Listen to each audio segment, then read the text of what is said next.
Welcome to Super Fun Game Review Podcast Go. A look at modern and retro games with a dark sense of humor. Introducing your hosts, Steve. Well, I'm a wreck now. Harry. Put it in my mouth. Clark. That man had one testicle and hit home runs, goddammit. And Joe. This went off the rails very quickly. Let's start the show. Welcome back to another episode of Super Fun Game Review Podcast. Go! Tonight, I have with me Harry. The tale of House Hoslow is told in blood after all. Steve. I command thee, kneel. Joe. And I will be your host tonight, Clark. And now becomes the Age of Stars. Tonight, we are going to get into our review of Elden Ring. So old. I mean, Elden. But first, a word from our sponsor. Steve? Do you mean our sponsor, Deep Creek Glassworks? I do! Oh, Deep Creek Glassworks. As per tradition, but as you know, Deep Creek Glassworks has been making handcrafted, durable works of art made of glass since 2013, coming up on a 10-year anniversary. That's fucking awesome. Congrats, Tanner. Do you want some awesome looking pendants? Maybe some sun catchers? Maybe some ornaments? Glasses? If you want it, they got it. Deep Creek Glassworks. You can find them on Etsy, Instagram, Facebook, their website. You pick it, they got it. And something super awesome for you. If you use our promo code SUPERFUN, you will receive 10% off of your first purchase, and everything will be shipped for free in crush-resistant boxes. Use our code SUPERFUN. Yes, for your 10% off of your first purchase. So support small business because that's what makes the world go round. And if you're in the southeastern to central PA region, make sure to check out their website, Deep Creek Glassworks, works WORX.com, to find where they will be vending in your area. So go do it. Be cool. Buy some glass. For that ass. Oh, that ass. Buy some glass for that ass. But disclaimer, please do not put glass products in your butt. They are not Unless rated. they're specifically made to be in your butt, which Right. Tanner stuff is not. Yeah, it is not rated for anal. Predator and butt. Yeah, we do not It's not endorse rated that. butt. Yeah, I'm not going to. It's not butt rated. It's not rated B for butt. This is an anal rated glass. The glass is A grade, but not anal grade. Also, just to get into a few more things before we get into this episode, it's probably going to be a longer one, so let's just get them out now. Yes. Please check out our Discord.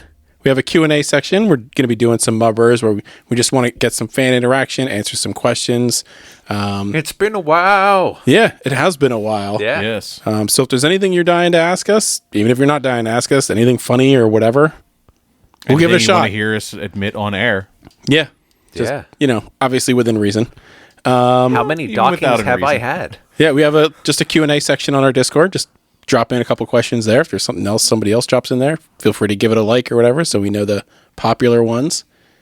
And And just to note, we are doing this because we're going to have a little bit of downtime in between our longer segments since we just wrapped up our retrospective series. We're going to give it a couple months before we dive into our next big thing. yeah, kind of go back to the old school mubbers for a couple of months. Exactly, where we just make it up about an hour before we record.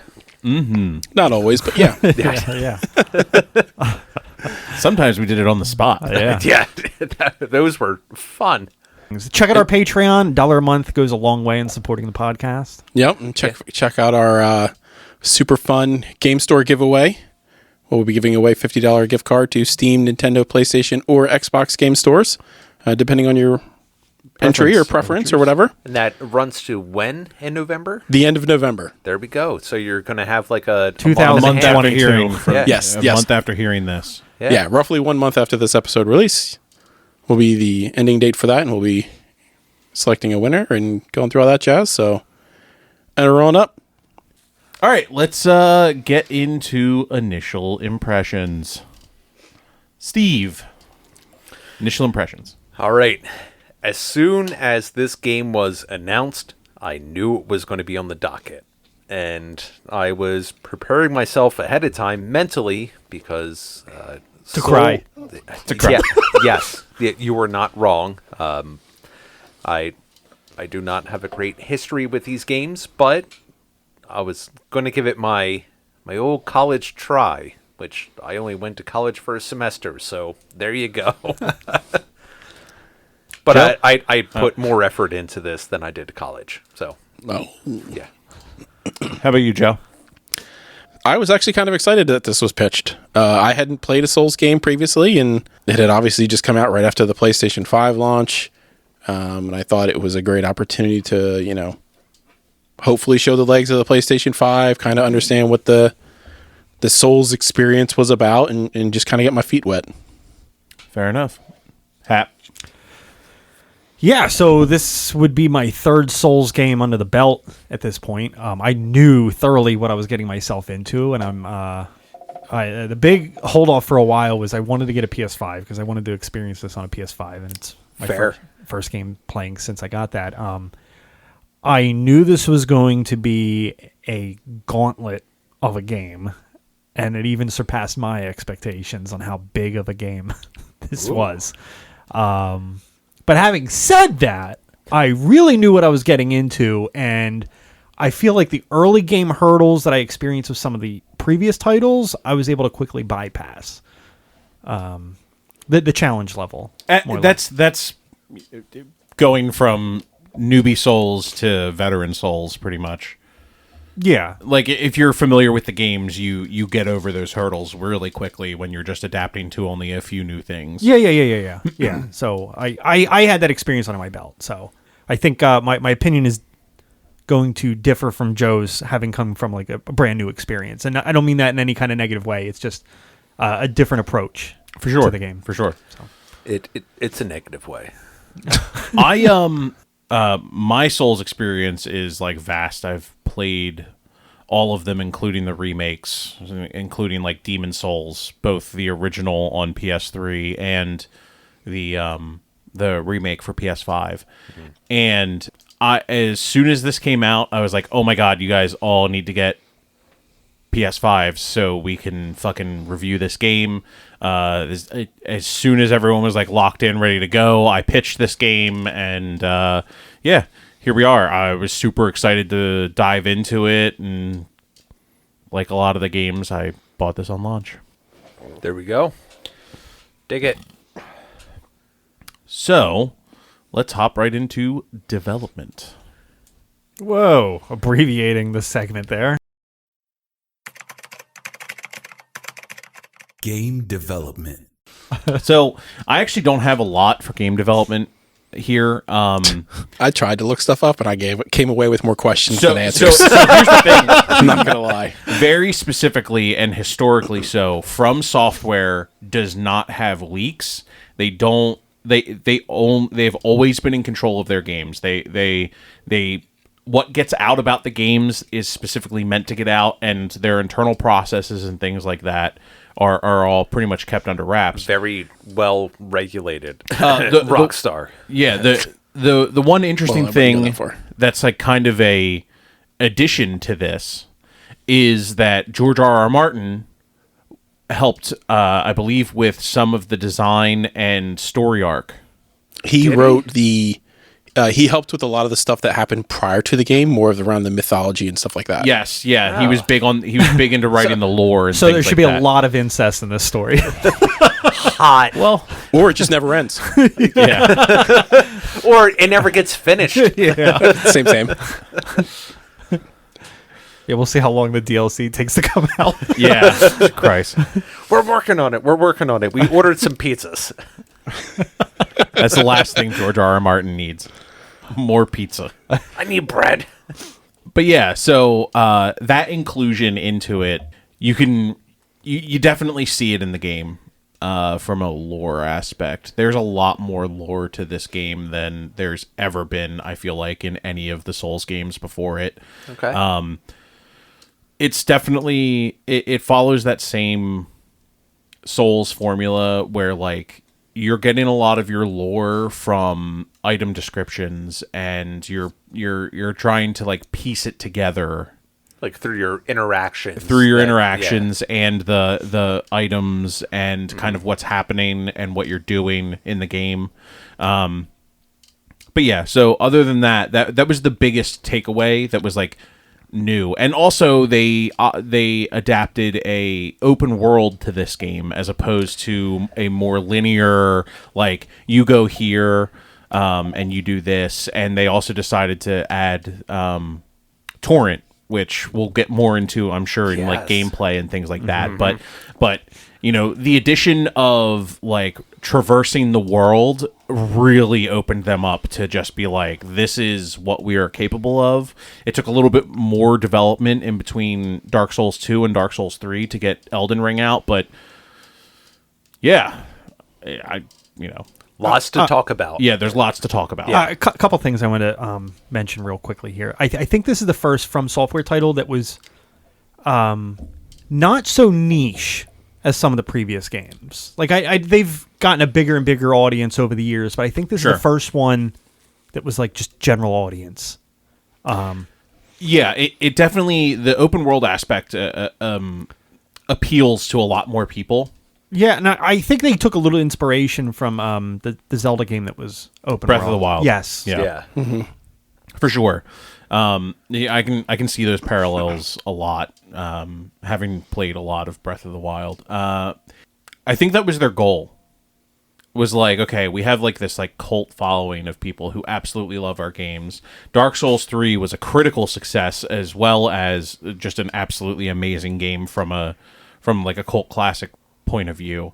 And then this one, I mean, this game, everyone was talking about it for months after launch, and it was the most widely adopted game that they've ever had. It sold the highest. It had the best launch of like any PS5 game to date. Do we have any sales figures? Is somebody looking? I think they sold like 12 million copies. Yeah, I thought it was 15, but it's way up there. It's up there. Yeah, it was a huge release for them when when their usual is like a mil. Like they were like, oh, here's 12, here's 15, like. And like there are other games like Dark Souls and things like that. It would take a while for them to get their million. 13.4 million by March of 2022. That's really old date too. Yeah. And it released in February of 2022. Yeah. Yeah, that was a month. 1 month. 1 month. Yeah. They're probably at least 15, if not pushing 20 million at this point. Oh yeah. I also think the way they presented it, because not like Souls games really don't have a lot of marketing that get behind them, but I feel like it was very present on at least like PS5. Like when you popped in and you got to like your home screen, it was there. It's promoted. Like, exactly. Yeah. Where I think that this was probably pushed a little more than other games of its, from software. Yeah, exactly. Well, I think Sony had a big hand in making the creative relationship between George R.R. Martin and From. I think they made that connection. To be honest, I had no idea that George R.R. They were also Martin coming up like had anything to do with this game at all. Oh yeah.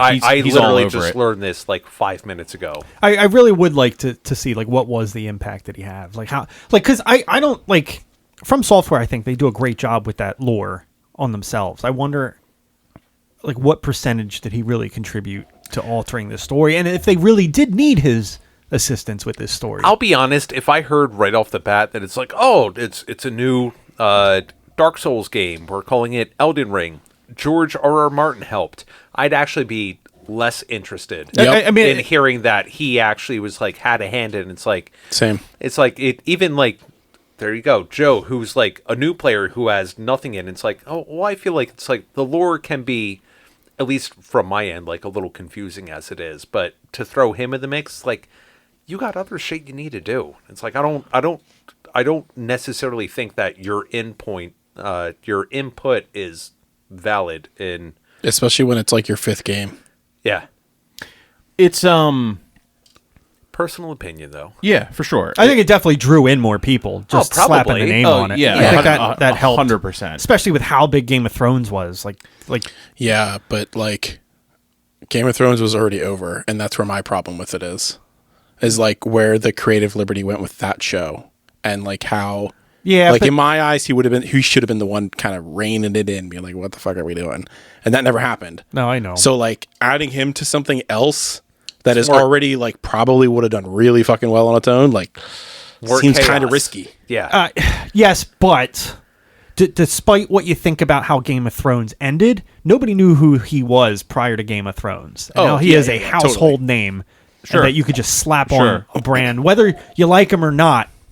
Like I don't know. It's an endorsement. He's fucking Kellogg's. Yeah. Just because you're present doesn't make you relevant to a situation. I do remember specifically he consulted on the idea of the different like kind of political / religious factions in the game and how they interacted with each other, which makes sense with like his background in Game of Thrones where all the houses are being very political and stuff like Yeah, that. yeah. So like I think that's the tie because it's less like if you think about like the factions in Bloodbourne, there's no like they're just like oh they hate each other because it's like it's a grudge as old as time. Yeah. This it's like oh they hate this person because this happened and like this triggered this thing to happen, and I feel like that storyboarding was like probably what he brought to the table. I you know, another thing I think he was very heavy-handed in with this story, and I don't mean it to sound like a joke or anything, but all the major bosses, heavy.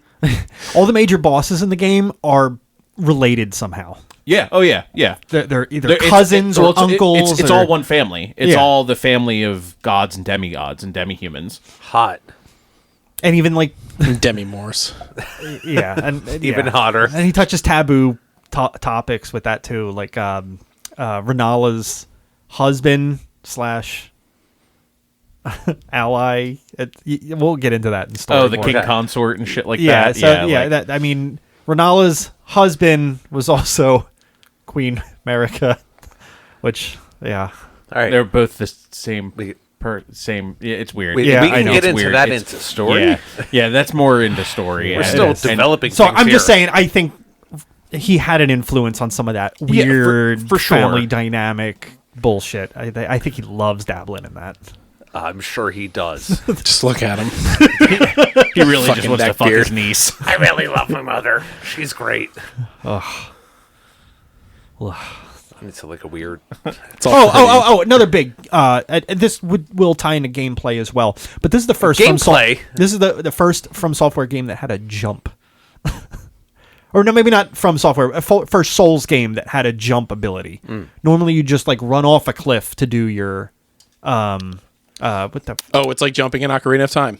Yeah, Yeah, it's like kinda. a roll. Yeah. Like you Like, roll run to off the of edge. Yeah, stuff. you roll off the yeah, stuff. You don't yeah. actually. You can't traverse by like a You're jump like, button. oh, there's a fence there. That's impenetrable. Yeah, you have to like Yeah. walk off and press the attack button to do like an attack yeah. and shit like that. Yeah. Yeah, Jump changes. So everything. it did change a lot of the platforming in this game. Yes. By, it allowed for a lot more platforming and like craziness. And, yes, and you could see the signs are in some crazy spots because people got wild Yeah. with Yeah. their platforming. Just to say that they did. It's like a badge to put those down I did on the a ground. weird ass fucking thing. I showed you where I crossed the one ravine, and I was like, all right, you just have to get up to this really high cliff, and then you have to jump with torrent, and then you have to do your double jump Oh, like yeah, right yeah, at yeah, that yeah, yeah. cliff, and then you can land. The horse will die, but you'll be alive. Like, it's like All right. I found so much. There's a few easier ways to get up there. Too. oh, there's tons. There's I know. tons of I easy just- ways to get up there. I was just like, I'm over here, and I don't feel like fast traveling. Let's see if I can get over there. And you can, and that's kind of what makes this game magical. Anyway, let's get into the story. Ooh, here we go.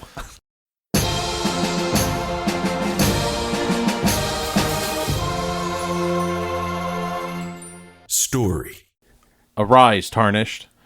As a Tarnished set out on a journey to collect the great runes and take the Elden Throne, you'll discover that the lands between is a broken one.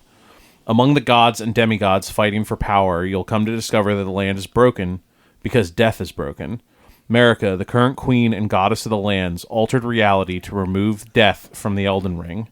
The Elden Ring is a collection of runes that make up the basis of reality. With the rune of death removed, every death is a new beginning.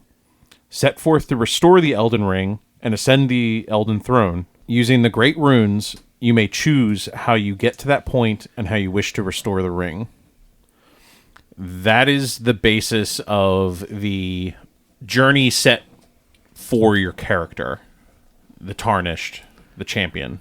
We are the Tarnished. Correct. Yeah. We are.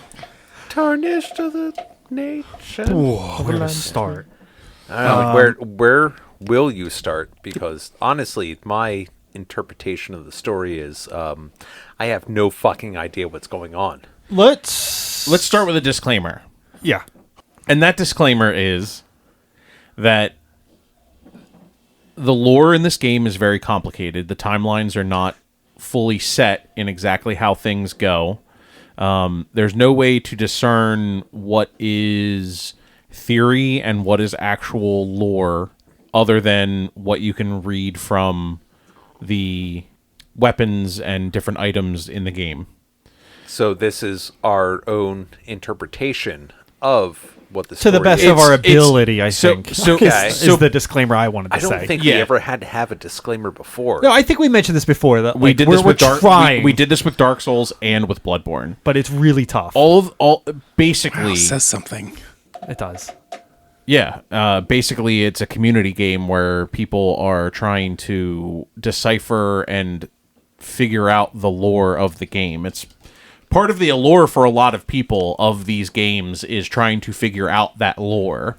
It's less about the actual game because the lore is very rich and very rewarding if you start to figure it out or you follow along with it and things like that. So, that said, we're going to try to give our best interpretation of how we see the game. Harry, where do you want to start talking about the was story? going to suggest a theory. So in the other games, it seems like the creators like this common theme of the great ones. The greater will, in this case. Well, no, like literal alien beings that yeah. that they said like, hey, this is our planet now, and they kind of appointed Queen Marika as like Their agent Yeah, for like kinda. what they wanted to do, but it's only one of the greater beings because there are other greater beings out there. Basically, it's a giant eldritch horror. yeah, It's kind of. basically what all of this is steeped in. And It's the great ones versus the humans trying to rise up and claim some of that power for their own. Sounds like well, they're kind of like humans to me. it's like gods. Like, yeah, it's we don't have to spend a lot of time on that, but they were alluding that what was that one that you kill for Ronnie's quest line? The Astra. The astral. That's like one of the greater beings. Notice how like they're so much different than every other creature in the game. They're very alien-like compared to some of the other enemies that you fight. Astral and the horned beasts, like the lesser horned beast and things like that, like they fell from the sky and appeared in the lands. They didn't show up. Like you find the one like half lesser beast in a crater, like where it fell from the sky and it's still just roaming there looking for food. And you go up and you fight it, and you know you get items from these things that kind of explain their origins. Yeah, like it's so there's an outer world kind of like existence beyond what you can see and tangibly know about in this game, kind of like the existence of gods and the existence of like elder ones, the same way H.P. Lovecraft wrote about like Cthulhu and stuff like that. Like Cthulhu like never steps foot on Earth, but he has all of his agents on Earth that like cause madness and things like that. So it's the same core principles of that, where it's this like I wouldn't even spend any because it's Okay. so vague that Yeah. I don't want to Where talk there's ourselves like into an a corner. idea of a main deity, but the things that you see and encounter are like a subset of that deity. Potentially pawns or something. Yeah. Everybody on this planet is a pawn. Like it's to a, them. Yes. it's Yeah. a vessel for that. including what Elden Ring basically is based around, the Erd Tree. The Erd Tree is foreign. The Erd Tree is not of the land. Yeah, and there is like a very dead version of it. On the underside of the world. Yes. that makes you think that it was replaced. Like there was an original organic tree, and then they replaced it with this spectral version of it, or like what the gods deemed is appropriate. Or Yes. and there are even spells that are from the old tree. They're the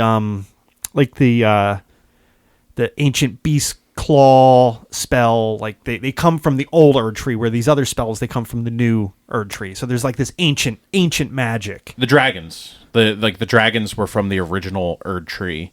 And like once all the dragons were like killed and mostly taken care of, and only a few of them are roaming the land now, they're stuck to alternate realities within the lands between, and they're kind of like shunned out of the way for like the new knights and things like that. All right, so Queen Marika, she's like the holder of the ring, which is also another way of saying these are the governing physics of this world.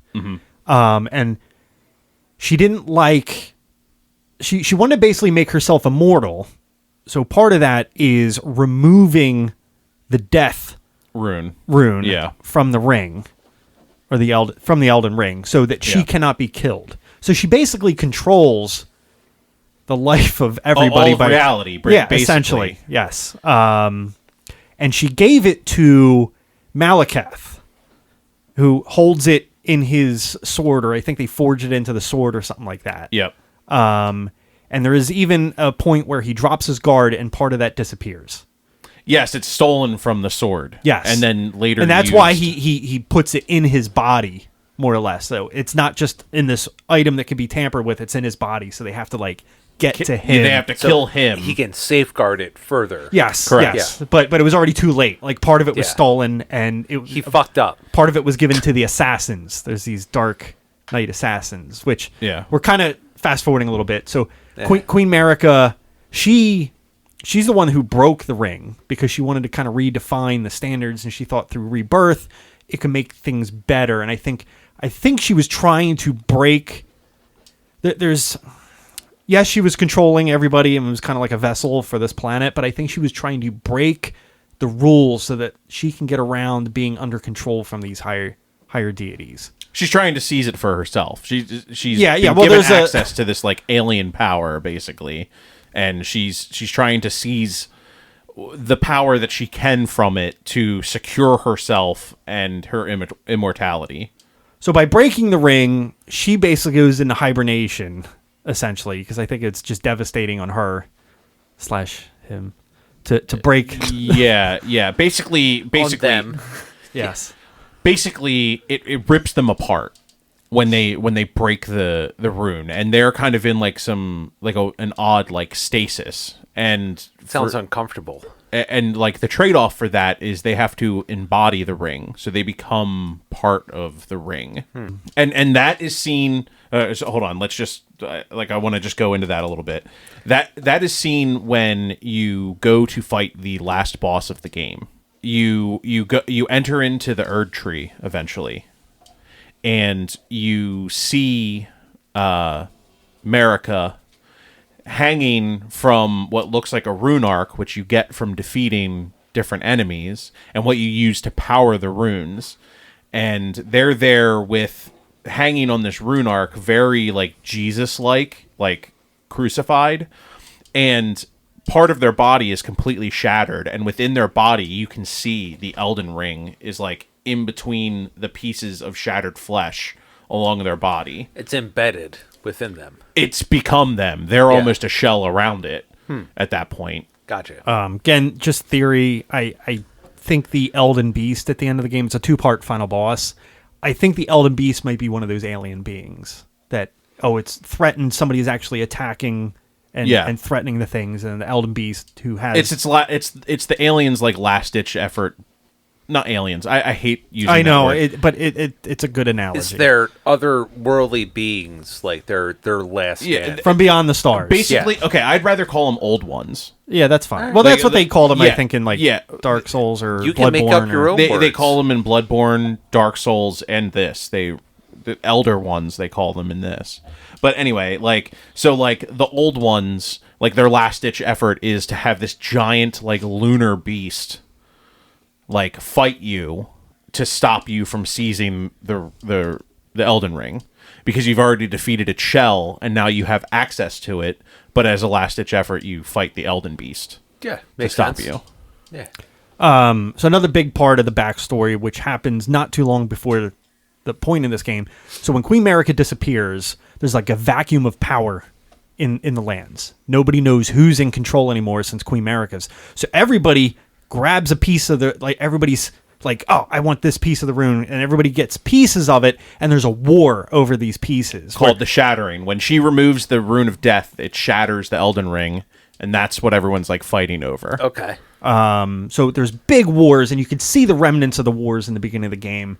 Well, not just in the beginning, but in each land. So you see, I don't know if you saw like the graveyards of all the swords in the ground from like Radahn's campaigns. That was like a prevalent thing that would pop up. Like that's one of his abilities. Like he just like shoots down swords from the sky. So you'll see a lot of that. You'll see all the dead giants in the north when you get to the land of the giants. Yeah. And you'll notice, I actually just watched a piece of lore on this. They're all missing their hands. And they were animated by one of the sorcerers in the game. I think it was like Celavus or something like that. They took all the hands from the giants and all the scribbling hands that are around the game. Or from like when you go into like the Manor of Karen or something. Yeah. The hands. Yep, okay. exactly. Yeah, they're the all hands from of the like giants. the giant, and they're varying sizes depending on the size of the giants as well. And there's even some late game really big fucking hands. And there's some really big fucking giants at the end of the game too that you just see like dead along the side. You're like walking past them and you're like, that's a weird looking mountain. That's a body. Yeah, gotja. And you'll notice a lot of like castles are destroyed. There's a rot over the general land, which I believe Caelid. From Caelid, and I think that was from Melania and Radahn fight. Yeah, and it just destroyed the lands. But nobody came out victorious. Everybody was battling everybody, but everybody took their wounds and then basically went to their corner of the planet. So there was no real victor. So a big thing. So Radahn has followers that even before all of this were exiled, which are the what's the name of us and the Tarnished? The Tarnished. Yes, yeah. they were. They're basically being recalled back to the land at this point, as they're untouched from this war. But I guess the vacuum has created an opportunity for them to come back to the lands, and they're summoned back.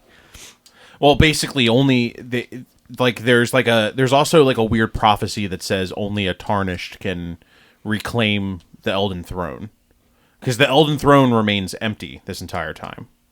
It's just kind of like no one's touching it because they fear what will happen.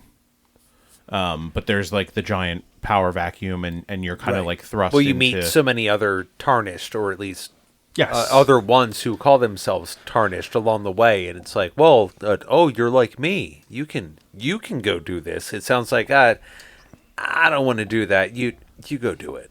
And you can see the guiding light of grace as well. Some of the Tarnished can, some can't, yes. Or some there's a couple characters we'll talk about who saw it at one point, but then I guess they didn't fulfill prophecy quick enough or something, and they lost sight of the grace. Yes, right. Simply seeing the sight of grace means that you have a destiny, and you're predestined to like you could go claim the throne if you have see a path that's laid out before you. Correct. So go claim it. And I will say so if you give the analogy of the runes being physics of this world, there are oddities around the world that don't make sense because the laws of physics are broken, essentially. Yeah, like you're an oddity that doesn't make sense.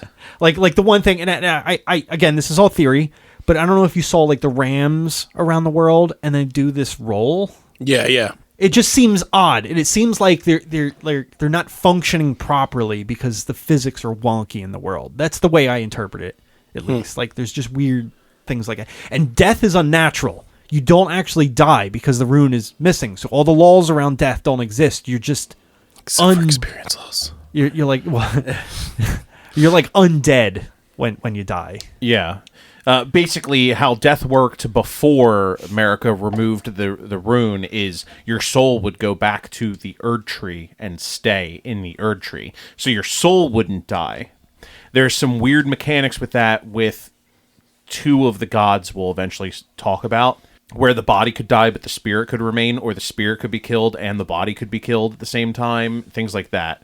But basically, your soul would go to the Erd Tree and stay there, essentially becoming like a power source for the Erd Tree. If you want to go over any of the demigods or anything like that, I'll let you kind of rant on that before we get into NPC characters. Because I think we hit Queen Marika, Malekith, the Rune of Death, Great Ones, the Shattering. Like, I think we hit all the...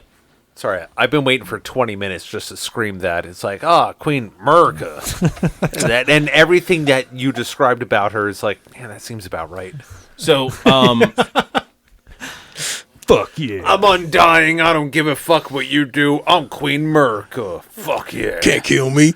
Give me a PBR. I'm ready to go slay some souls. So I think I actually see one that you don't have on there. That's right, Marika. Melina. Oh, yeah, I didn't even put her A down. huge part of this game. Yeah, if you want to talk about her then. Melina is a girl that gives you torrent. She's the one that meets you at the site of grace. In the little hut? Where it's like on the... It's at the first church you come across. Yeah. That's the one who appears in, like, sparkles. Yeah. Yeah. She shows up wherever, I think it's like your fourth or fifth site of grace is. She shows up randomly. She doesn't show up at a set given time, because I had her show up someplace completely different than other people. She is actually a big driving force in the game. She's kind of telling you, like, you need to, like, keep going, like, you can do this. I will eventually she decides to be your essential conduit for trying to take out the Erd Tree and open the Erd Tree. She's your ride or die bitch. She right until the end, yeah. Kind of. There's some weird things with her, and she's actually a character that's like very shrouded in mystery still. Yeah, it's also a given. But one thing that is theorized, and you can kind of see it from different like aspects, and like it's kind of hinted at, is that Melina is Marika's daughter. Oh. She's basically trying to push you to overthrow her mother because she doesn't believe in what she's doing. All right. Is Marika like a spectral being like Melina is? No, Marika is a physical being. Okay, interesting. Sorry, the other thing I thought would be important to mention here before we get into individual characters, there's this thing called the Two Fingers. They're all over, and they're these weird beings that come up through the ground, almost like a hand that has two fingers. Yeah. But they're the way the great ones, or the old ones, or the elder one, however you want to refer to them, they communicate. Yeah, to just like, to smell this. Through them. This is the scent. You're on your way. It stinks. You're doing great. Smell it. They can be killed too. Yes. Which is odd. Disease. And actually, every time you go to activate a Great Rune, you see a dead Two Fingers from one of the different runes, which represents one of the different old ones. I call that my 20s. So, Well, like they're the big rune fragments. yeah, the greater runes. Yeah. All the greater runes represent different old ones. Are you good to do characters then? Yeah. I don't know where to start. So there's a lot of NPCs in this world. Go ahead and 99% of them die by the end of their storyline. There you go. I killed a lot. I just started killing everybody. Wow. Joe don't give a fuck. I Joe love didn't it. want to see any of the story. It's like you're here, you die. He's He's not taking any chances. I don't blame him. In this kind of game, you can't trust anybody. I'm going to start with the earliest characters that finish up their storyline, just to move on from them, because they do tie in. So early in the game, there's this character named Irina who's blind, and she is a runaway from Castle Morn in the south. Mm-hmm. And her father is still holding down the fort, which is overrun by these werewolves. Yeah, and she's like, hey, take this letter to him, blah, blah, blah, all that kind of shit. Yeah, and you Yeah. go there. He, bound by duty, won't leave the fort until you recover the weapon. because he's an asshole. because it's duty. It's duty. He's poop. Anyway, if you help him kill the boss of that fort, he agrees. Oh, finally, I'm not bound by duty. I can go find my daughter, my blind daughter that left in the middle of this raid. Papa, where'd you go, Papa? Anyway, she's murdered. I mean, where you find brutally her is murdered. not in a safe place to begin with. Oh no! No, it's Abandoned not. carriage. All her guardsmen are just murked. Yeah. And then he cries over her body and vows to get everybody who is like involved with this. And Exactly. Joe, did you kill him? I didn't get that far. All right. Say, fuck that bitch. and that's where that storyline ends. No. Well, kinda. Well, let me ask. Can you kill him? Yeah, you can actually go to a shack, and he's there waiting, and he'll attack you Okay. on site. After he's a invader. Yeah, he'll like invade okay. you as Okay. an NPC, and Gotcha. you can just waste him then. That's literally at a place called the Revenger's Shack. How fitting. For fuck's sake. And that's where his quest line there. Now, technically, Arena's quest line ends there as well. Yeah, because she's dead. But if you came across this character named Hyetta after you leave the castle, it is her, but Stormvale Castle specifically. Yeah, Stormvale Castle. There's a lot of castles. in this. Stormville. I know that one. It's a very early game. Yes. So that's her- why I know that one. Speak for yourself. Her body is embodied by something else. Hot. And she goes by the name Hyetta now, and she's always seeking out these Shabriri grapes, which give her temporary sight, and she ventures more northward the more grapes you give her. Shabriri grapes, fun fact, turn out to be eyes.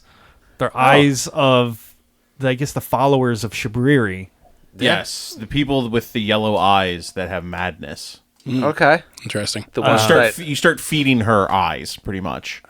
awesome. This is actually the quest line that I finished for my ending of the game as well. I don't want to get into the ending, but Yeah. I just wanted to We'll get mention into the endings at the end of you keep story. feeding her grapes, and it keeps pushing her Sorry. forward in her You guys- quest. you And guys- she gets more knowledge every time she eats one of these grapes. Keep pushing with the story. We're going to get to your ending. Yeah. So much. We'll just make a note there. We'll come back to it. I'll just kind of cross them off as we mention them. Have you been clicking this whole time? Is that what No. I'm hearing? You're just like... I try not to click too much. I don't think so. We'll come back to Shabriri as well, because he's more tied to an ending. Yeah. Man, do you want to mention a character? We can just go back and forth. And Okay. Oh, Enya is the finger reader crone that can see better than the rest. she's in Roundtable Hold. Yes. I didn't really do her quest line, so go for it. She doesn't really have a quest line. She's just the the main interpreter for the two fingers. She understands it. You see these finger reader crones that are sitting like with broken legs. on Yeah, all they these things just around the pop game. up like on the end of And like, they want to the see your cart. fingers. They want to so see they your can, fingers like- because they want to try to interpret like where things are, but they just don't get it like Enya does. Are they Enya- like all the same person or just No, like they're all amongst the separate. same like kind of... Species or yeah, whatever. kind of, yeah, but Yeah. they're meant to Lineage. interpret the two fingers, but some of them Okay. just don't get it. Like So some I've of the come others. Doesn't Across quite is like, smell the oh. same to them. Yeah, but they're so desperate to see your fingers. To Yeah. yeah, I know. other than that, I don't understand all the lore behind them. They're just Mysterious. kind of. Mysteriously. They're like they're basically palm readers. Well, they except are, for, except for one of them they is work- actually typically right and actually understands what's happening. She's also the one that you can like give remembrances to and cash those in for weapons and things like that. give And me then your everything fingers. and then everything else is kind of just like they're super vague. They're they're very nondescript. Let me Fortune read- cookies. let me read Yeah, your they're hand. fortune cookies to what a fortune teller is, basically. Let me all touch of them your else. Whereas Enya is the Yeah, and she's in the room with the two fingers, and Yes, and she's even that's telling in you Round Table what Hold, what yeah. they're saying and everything. Yeah. So Put your fingers in my mouth. and she even encourages you. So there are ways to defy the two fingers, though, and she doesn't 100% support it, but she also says follow like your instincts as well, which is odd. She's telling you kind of not to betray the two fingers, but not to betray yourself at the same time, which is odd. A couple other characters to mention. Another ongoing story, Rodrika and Smithing Master Hugh, which kind of work in tandem. So I guess I was just playing Lay through- out your arms. Back again, I see. back again. I see. I thought you were dead. So he's like a slave to the round table hold. Pretty clear. He's trapped definitely in chained up there. Oh yeah. But he doesn't mind, and he like admits to like it's okay that he's a slave. Like I get there's something dark about his past that He's he like, it's better than accepts. fucking where I was at. I don't know. I think he did something awful, and he like accepts his punishment. This as a is slave. his Yeah, sentence. I kind of feel this. I kind of get the same vibes. Interesting. And then Rodrika is your Spirit Ash leveler, but you have to make that happen by talking to Hugh and talking to her. And do you have to get her an item? I forget. Well, yeah. So you kind of find her, and she doesn't have purpose early in the game, and everybody who fought for her has died. And she was talking about. So, have you seen those things with like all the legs that go around? I forget. So, a bunch of her men were sacrificed to those things, where they're skinned alive, pulled arm from limb to become one of those creatures. And It's like the one boss who had like 17 fucking arms. Yeah, actually, the first boss of the grafted game. scions. Grafted scions. They're these ongoing creatures in the game.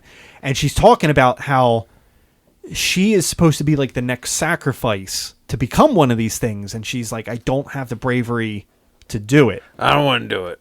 Because she's talking about how gruesome of a death that it that is. Being skinned alive and ripped apart wouldn't be great. And I don't think good anyone's signing up for that. Nah, speak for yourself. And she asks that you retrieve an item, and I forget what the item is, from a pile of like the corpses that were pulled apart inside Stormvale Castle. And you return it to her, and she kind of has like a, you know what, like I need to find a different purpose. And she goes to the Round Table Hold, and that's where like Master Hugh introduces her to like these like the tuning. the spirit tuning, yes, and she gets really good at it. And he's like she has a knack for this, like. He's like, but I don't know if she would like apprentice for me, pretty much. Yeah. And then you have to kind of like talk them back and forth into him accepting her as an apprentice. Yes. Because he wants her to apprentice and she wants to apprentice, but neither of them just talk to each other, even though they're like 45 feet away from each other. I mean, one of them is fucking chained to where they're at. Right over there. Yeah, like Rodrigo, just go over there. Just go talk. He literally can't I don't run away wanna- from you. I'm not going to do it. He is very intimidating. Yeah. Well, but like he has a warm heart in there because like he wants to see her succeed, and this gives him something to live for. Like another purpose or whatever. Yeah, he gets a purpose and she gets a purpose at the same time. They're giving each other purpose. His story gets kind of dark. Just at the talk to each other, goddammit. Couple of handies. Yeah, I think he starts losing his memory at the end. I think that's part of his punishment. I think his mind was pretty much wiped Okay. to be kind of a mindless smithing slave in Round Table Hold.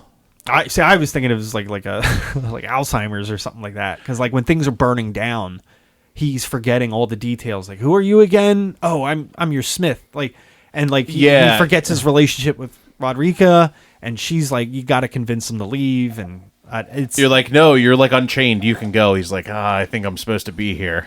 I don't know. Like, It just seems like his brain is rotting away. There's Bach the seamstress. He's this. I don't know if you came across him. There's this talking plant early in the game. I put a note next to it. Yeah, the guy in the pot. Like he's up on a... No, not the pot. That is Alexander Iron Fist. Okay, yeah, different guy. Never mind. No, Bach, he's a half goblin, half human. he's a demi-human. Okay. And you'll... In the northern part of Limgrave, you'll hear this bush talking, Yeah, essentially. you have to like if you attack interact with it or whatever. Yeah, if you attack Yeah. the bush, he turns back to human. I guess one of the goblins turned him that way or something like that. Sorry, I keep calling them goblins, but Demi-humans. sure. They're goblins, though. There's no goblins in the game. They're orcs or whatever. There's no orcs Whatever in the makes game. you happy. They're Don't- demi-humans. Don't listen to him. It's another way to call them an orc. Demi-goblin. Look at that. Anyway, his whole internal struggle is that he thinks he's worthless. And again, you know, now that I'm thinking about it, there's a huge theme of people finding purpose in this game, because there's a couple other characters that need to find purpose. But anyway, he thinks he's a piece of shit. He thinks he's ugly. And All right, yeah. but he finds skill in being a seamstress, and he knows how to work the needle and to alter clothes. And his quest line, you help him find a needle, even though he gets beat up time and time again. but you get him the sewing needle, and you get him an upgraded sewing needle, and he gets better and better at altering clothes, and it gives him purpose. And at a certain point in the game, I don't know if you came across these items. They're called larval tears. They allow you rebirth.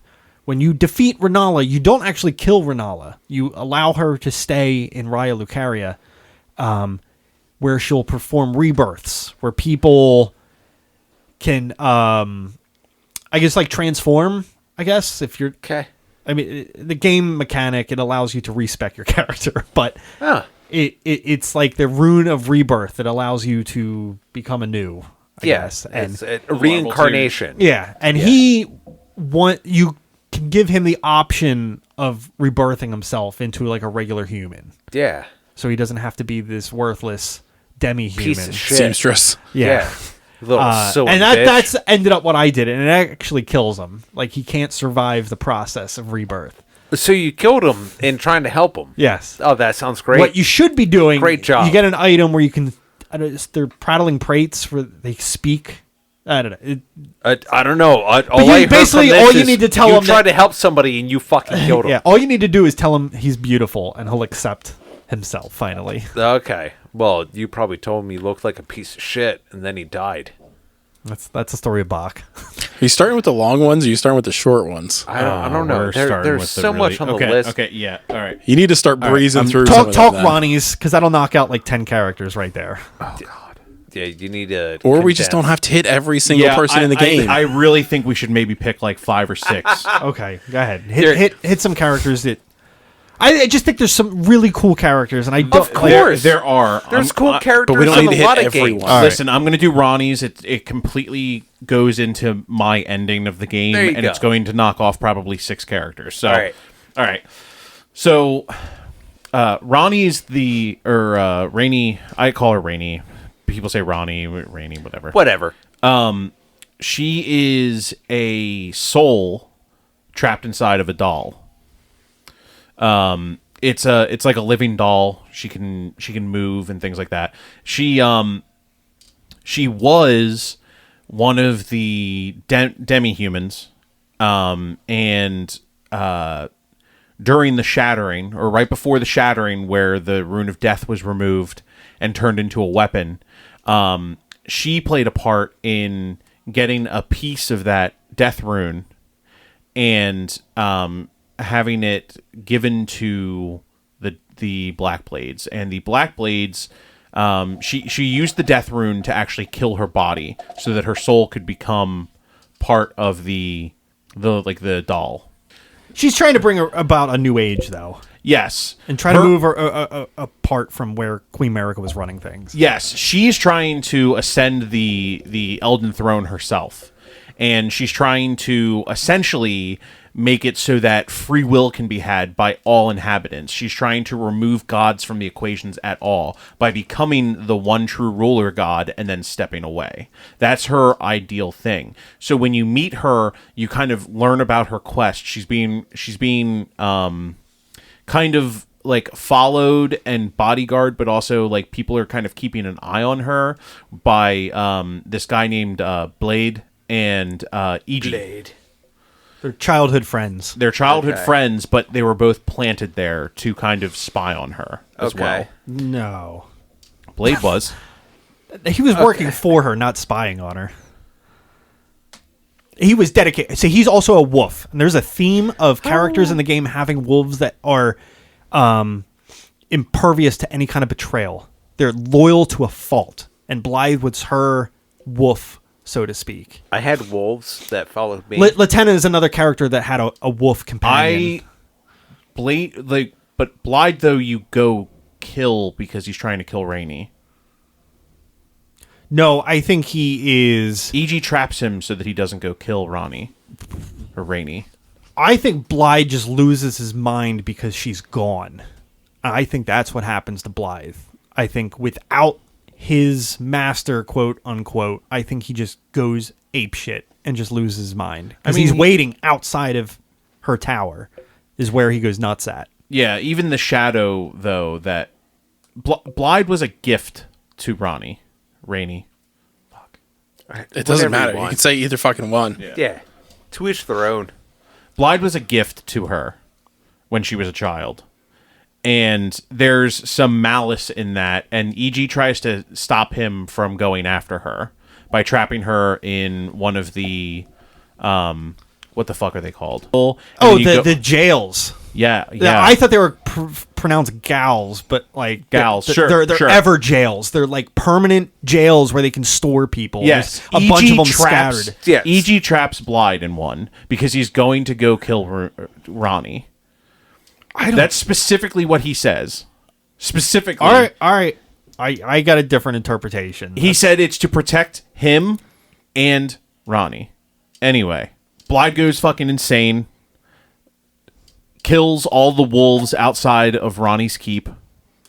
You have to take him down. And then you're essentially going through and finding the original Black Blade that killed Godfrey, which is another one of the gods. He was the first god that was ever killed in the lore. Okay. And I think that was done by Ronnie. She gave part of the rune of death to The Black Blades. Yeah. They're also the ones that killed EG as well. Yes. And they're like all over the place killing people. I think that was ordered by Ronnie too, even though they were like the loyal subjects. I think she had them killed just to cover up her trail of where she was trying to get to so that nobody can, you know what I mean? Like she's eliminating her paper trail, so to speak. Yeah, people won't think that it's me because I killed my best friend kind of deal. Yeah. Yeah. Exactly. EG goes down Well, fighting, though. they There's knew like a what bunch her of bodies. motivations were. I think that's like remove them. So I have. Well, a lot of people were No trying witnesses. to. A lot of people were trying to stop her because everyone thinks that like order is needed instead of letting people have free will. You go to some of the underside of the map. You're seeing some of the eternal cities and things like that. You're grabbing items to secure her ascent to power, including a wedding ring. Which once you give it to her, that's when you like unlock her ending, her option, and you actually become her king consort. So you would be you do Fuck me, baby. You wed her, and then when You better. essentially she ascends the throne, you're left.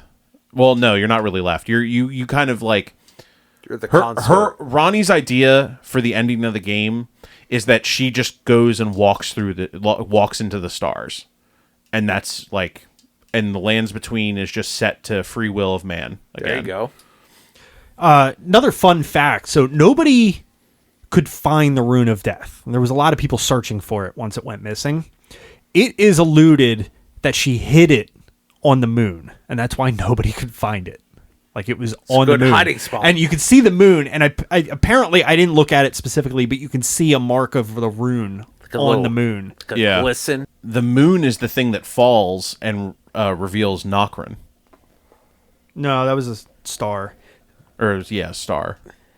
And it makes sense because it happens after you kill Star Scourge Radon, Yeah. who basically lock the stars in place. Mm-hmm. And when you kill him, that lock is gone, and that's why one comes crashing in. All right, yeah, so that's Ronnie. Some other characters related to Ronnie too. So Rajir is marked with death, and he does eventually die, but he can kind of set you down a path where you're working with Fia and D Hunter of the Dead. And D Hunter of the Dead, he thinks he has an ally in Garang or whatever, the beast clergyman, but I think it's Malekith in disguise, and you keep feeding him death. There's these things called death that you're collecting, and he's like, like I need to eat more death. And I think he's trying to collect pieces of the death rune back by eating death. By eating death root. And I think that's because he knows part of it's missing. That's why he put it into his body. And he's hiding as this beast man. Is that your theory? Yeah, I think so. I killed Malekith and he was still alive. Oh, really? Yeah. Oh, okay. Well, that doesn't add up then. Yeah. I don't know, because I completed all of the collecting all those things. Yeah. And then he disappeared, and then I saw another guy cloaked like him at The Bestial Sanctum? yeah. I assumed him and it was the same character. I like beat the game and then like went and killed him. Killed who? Garang and Kaled? Yeah. Okay. All right. I assumed that they were probably the same character. But anyway, so that kind of ties together Fia, which is another ending if you go into this like dream world. She wants to mend the rune of death. Yes. That's Fia's whole thing. Yes. Is she wants to mend that rune and just bring death pretty much back to Lands Between. Why don't you just go over your ending, Harry? So I did the Shabriri ending. So I kept giving her grapes. So there is this thing, I don't know if it's distorted but it's not a 2 fingers. You come across the 3 fingers. It's like a special form of them. And it hugs you and it gives you it's like a different flame. So part of burning the Erd Tree, you need to burn your the maiden. What are they called? I forget. You're maidenless, but you have to do to ignite the tree. You have to burn your maiden. They're the kindling to burn the tree. Correct. And you start off maidenless, but then Melina is basically your maiden. She proxy. offers to be your maiden. You gotta burn bitches. Yeah, and there was this man before. His name was Vike. He was the tarnish that actually got to the tree and was ready to burn it. But when he found out you have to burn your maiden to let the tree on fire, he was like, absolutely not. Like, forget that. We will find another way. Anyway, it ends up she's murdered anyway. Somebody kills her. You can actually find her body in the northern part of the Liurnia Lakes, and he's guarding her body. And what he did, he found another way to burn the tree through Shabriri. It's I forget the name of the flame. There's like a fucking frenzied flame. Frenzied flame. Thank you. There's this. I don't literally the name of your ending is the frenzied flame. Yes, I know. Thank you. It's the frenzied flame ending, where you get the flame and you become the kindling instead to burn the tree, so you don't have to burn your maiden. Oh. So I lit myself on fire to burn the tree, but it doesn't just burn the tree; it burns everything. It burns this entire world out of existence. Fuck this world. And it's like through the chaos that you embody this flame. And that's why it's called madness as well, because it makes you go fucking nuts. And it's this kind of god. I don't know what it's like. This religion was started. The Shabriri is like this host, and I think he's the one that's like there's a couple dead characters like where I mentioned before. Arena died, and it comes back as Hyetta, and I think it's him embodying her. And there's another a character named Yora, who gets murdered by the ones at Volcano Manor, and he's hunting the ones at Volcano Manor. Anyway, he gets killed, but then he comes back as Shabriri later in the game, so he can embody dead people essentially. But he can get you to take the frenzied flame, burn the tree, and that's the ending where I just basically burned it all down to the ground. And it made sense for me, because when I found out the tree was kind of like a fake, it's like, well, why do we just want to, like it just seems like this whole world needs to go, and that's why I aim to go after this ending. Fair. Yeah, can we just talk about one other character before we move on? One? Iron Fist Alexander. He's such a cool character. He is a cool He's character. The pot that you meet on the hill. You have to flip over or whatever. You have to smack or whatever. Yeah, you gotta smack him on the ass. He was fun. He was very well mannered. I will say. Yeah, and he basically comes from this town called Jarburg. That's hidden. Who would have imagined? It's a whole town of jars, and it's actually a dark history with the jars, because things have gotten so desperate in the world that the little jar people are farmed and smashed for their bits.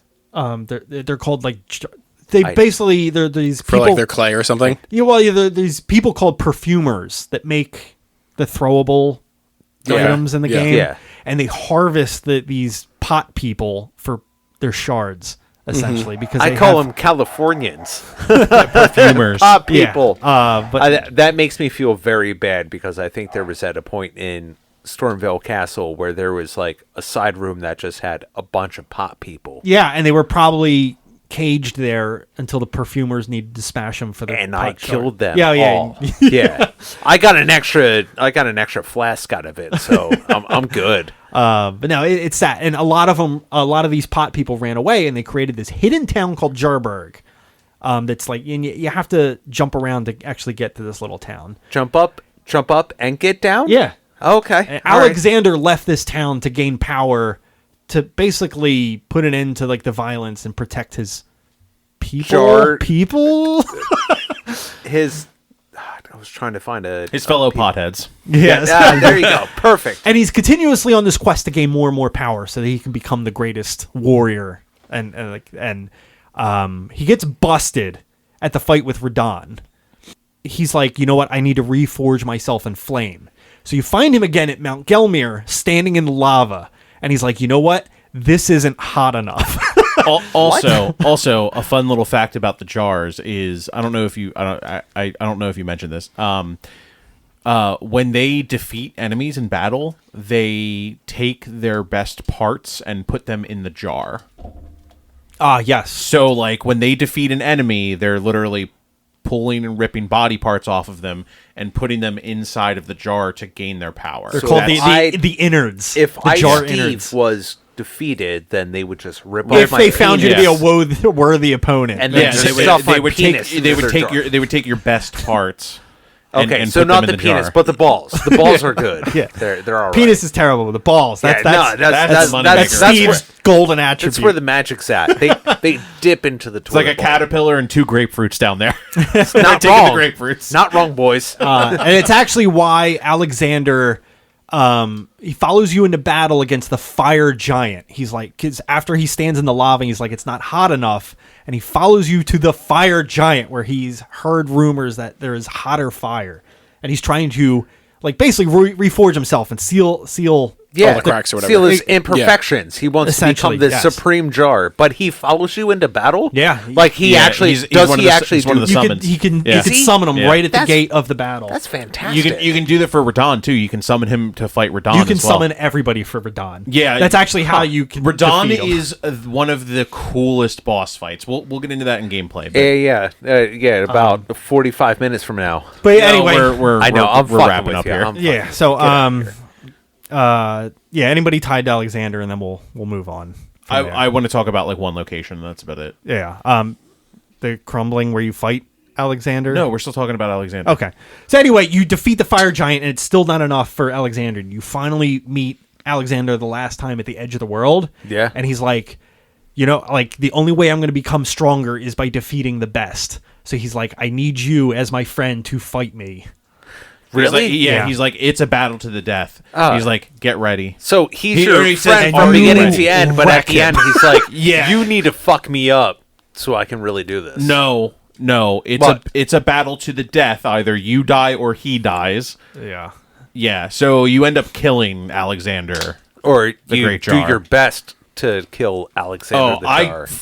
he Okay, like that's a whole Yeah. different. Save it Yeah. for game. He didn't save it stand for a gameplay. goddamn chance. Go for it. But similar, so Jarberg is left defenderless then, and they want somebody to look over the town that has smooth hands, but you don't as a character have smooth hands because you're battle hardened. Yeah, you're Yeah. calloused. Yes. Yeah. But they do come across this man. So there's this man where my quote came from, Dialos. Dielos the Smooth. Yeah. So anyway, he early in the game, I don't know if you came across him. He's at the Round table hold. Round Table Hold, and he's searching out this lady named Lanya. He's like, Lanya, and I swear to God, it sounds like Robb Stark from Game of Thrones, and I figured because of George R.R. Martin, it was, Perfect. but Yeah. it wasn't. I looked him up. It's not that. Okay, that whatever. actor. He's looking for Lanya, and he's like, and they killed him. So he's on this path to seek out the people that killed Lanya. So he goes to Volcano Manor, where they're assassins. Which is I want to talk about Volcano Manor. okay. So they're assassins essentially. Okay.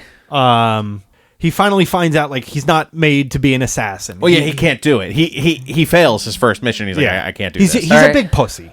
Yeah. Over and over. That's why For they what? killed Lanya, because they knew they can get away with it because he would Because never. he wasn't going to do anything. But if you notice, Yeah. every time you talk to him, he's all talk well, of course. because he's like the house or the house Hoslow Big- is told in blood. big- Yeah, the Big tale bark, of no bite. Hoslow Yeah, is yeah, told in yeah. blood. Yeah, he says that over and over again. But the thing is that phrase is fitting for his brother, who is an actual badass, Yes. who is an actual Okay. warrior. He's just kind of like stealing the vibe from his brother. Kind Okay. of. Yeah. Yeah. Rhyming coattails. Anyway. Yeah.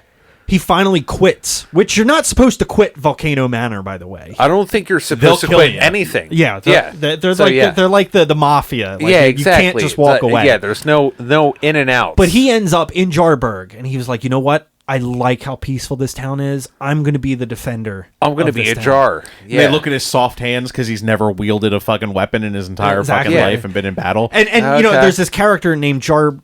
Jarburn. Jarburn. But he's like, there's something not right.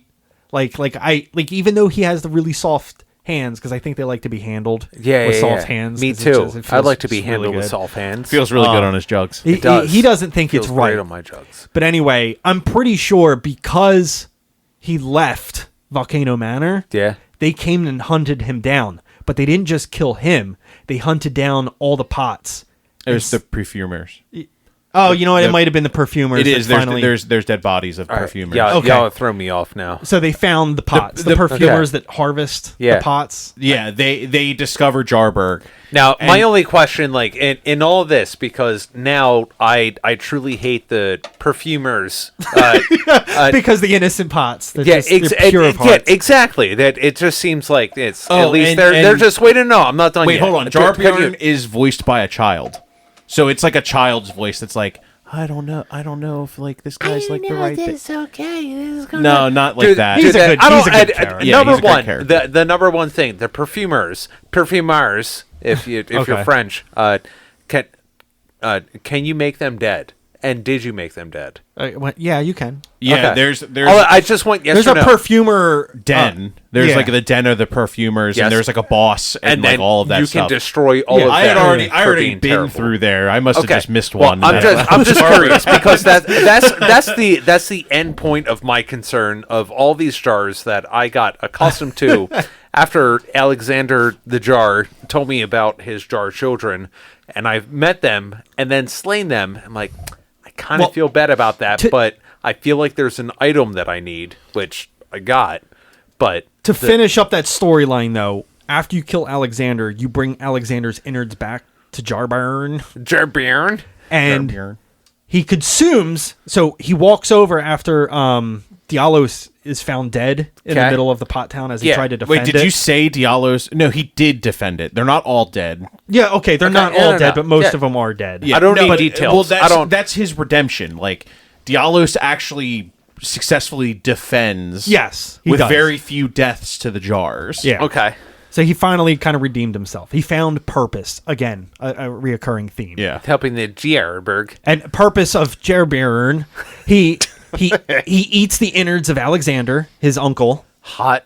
and he eats the dead body of Dialos to fight, who fought to the death to defend the pots. I'm not mad and at he this. ventures out to become like his uncle Alexander. Okay. Now with these new warrior innards from two Yeah. of his idols. I thought about just killing him then. I was like, dude, nah. I don't want to go fight. I don't want to go fight you someplace. Sometimes you just need to Dahmer that shit up. But he's one of the few NPCs that actually survive that you know of, because he goes off in the world as the next adventurer from Jarburn. Nice. Or If Jarburn. Jarburn. In the DLC, the first thing that's going to happen is you're going to see him run out and he Oh, just God. gets fucking slaughtered. So I don't know. I think that's one of the better story arcs in the game. Is that you, Tarnish? Just blood coming out of the jar. Anyway, I need to pee. That's fine. I'm fine kind of wrapping up on characters there. yeah, I just wanted to talk about Volcano Manor. I thought the idea of like you find one of their scouts and then she has you like, you know, grab an item for her and then she's just like, you should when you get to Atlas Plateau or Altius Plateau, like you should seek me out. And then she gives you an invitation to Volcano Manor and then you can go and become like an assassin for a few missions. And the missions for them are really cool because they just kind of they give you a letter, they put a mark on your map, and they don't really tell you how to get there. They're just like, go find the summon sign and go fight them, and then you know come back for your reward. And then there's the whole Volcano Manor is sitting on top of a small little dungeon-esque type city, and there in the heart of the volcano in Mount Gelmir is Rykar, which we haven't mentioned, but he is another one of the big bad for a long time, demigod daddies. Knight Bernal, I didn't know where the hell he went. I didn't know he became Recusant Bernal at Volcano Manor. I didn't associate those two for quite a bit until I killed him. And I was like, oh, that's him. Yeah. So I didn't put two and two together for a while. So, and then you fight him at the Halig Tree again? No, you fight him and kill him at the crumbling Farum Azula. Oh, okay, he's in Farum Azula. Yeah. One thing that was I put very few comments down, but one of my comments was, why is it always get ready after I fought Alexander? I put it where you're just overlooking the area where he is and fighting, but it's after you kill him, you can't get to that point, and I just put it there, and it's overlooking where he had been, where you pretty much have to kill him, and it's just why is it always get ready? Because that sucked to kill him. Yeah. No, that was sad. Yeah, I didn't want to kill Alexander. He was a great character. That'd be like having to fight the Onion Knight. Yeah. It's just I don't want to do. I know, don't do that. Yeah, I don't. I think that's all the big characters. We should note Patches was in this game, is Always. Every other Patches is in game. every single Soulsbourne game. Millicent was kind of cool. She's kind of like the Melania. She's directly born from Melania, or I don't know, or a clone, I think. Yeah, she's some weird kind of clone that is much less powerful than her, but you restore her to her fighting ways by essentially being the Melika to her, or Mikella. You're the Mikella to her Melania. But by giving her the prosthesis. I hope everybody followed that. I'm just gonna cut all of that. Yeah. But you give her the prosthesis so she can go and say oh, I'm going to go fight Melania. Yeah, it's weird. She was living with the Scarlet Rot. The same way Melania was. Yeah, but as a clone or descendant or whatever the fuck, you think she'd be able to embody that Scarlet Rot a little bit better, but she has to suppress it to become a better warrior. Yeah, because she doesn't have. So the Scarlet Rot that is in Melania is it's not the same Scarlet Rot that's everywhere. Hers has form and takes shape, whereas the Scarlet Rot in everything else is different, and it's theorized that's because Melania's rune is representative of the Rot, which is representative of the god of Rot, or the Elder One of Rot. I think I'm good on. Yeah, there's so much more. There's so much more to this game. You know what? Put in 150 hours and learn the lore. Everything Or surrounding... don't. Yeah, that's fine. Or fucking don't. Or just play the game and hit some shit. I don't know. I like it. So let's talk about the story, about stuff that didn't happen in the game, but how we feel about it. Because that's the story to me. Okay, yeah. How do you feel, Joe? I feel like it was dog shit. and I'll be honest with you, I don't think it was the story's fault. I think it was the later segments. Wait, what? The way the game plays, it forces you to move extremely slow. And it's hard to put things together because it's slow. Because it's so drawn out. Yeah. And there's no way to go back and check anything. No reference. There's no frame of reference. Yeah. If you talk to somebody, right, and then you put the game down for 2 weeks, you're fucked if you forget what they said. Oh, yeah. No, that is a problem. That is a problem. And you can't, what was...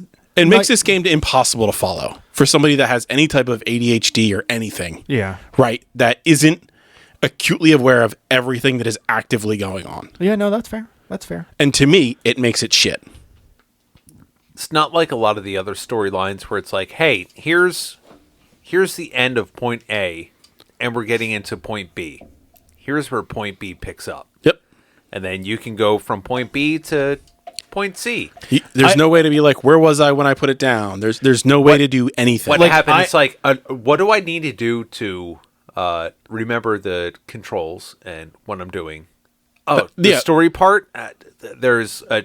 There might as well not have been one. Yeah. How little there was to follow in piecemeal with the amount of hours that I put in versus like everything that I was doing and my inability to just remember things because I have issues is just like there might as well have been absolutely no fucking story at all. That's the and it makes it really hard to play and that's and care at all. Very valid, especially if you like are unfamiliar or haven't played any of the other games before. I don't think playing a game like this before would make me all of a sudden remember a game if I have a mental problem. What I'm saying is, I understand that if you've never played any of the other games before and you had the expectations to be spoon-fed a story here, I get that because a lot of games are like that where they do give you all of that stuff. But like having played all of the other games before, I knew what to expect going into it, so it's not as abrasive. It's abrasive the first time you come across that, but all of these games are like that. Let me fix that for you though. If you have a problem with memorizing or remembering stories, it will always and forever be abrasive. The number of times you come across it does not make it easier. It actually makes it harder because it only becomes more and more frustrating. It does not make it easier.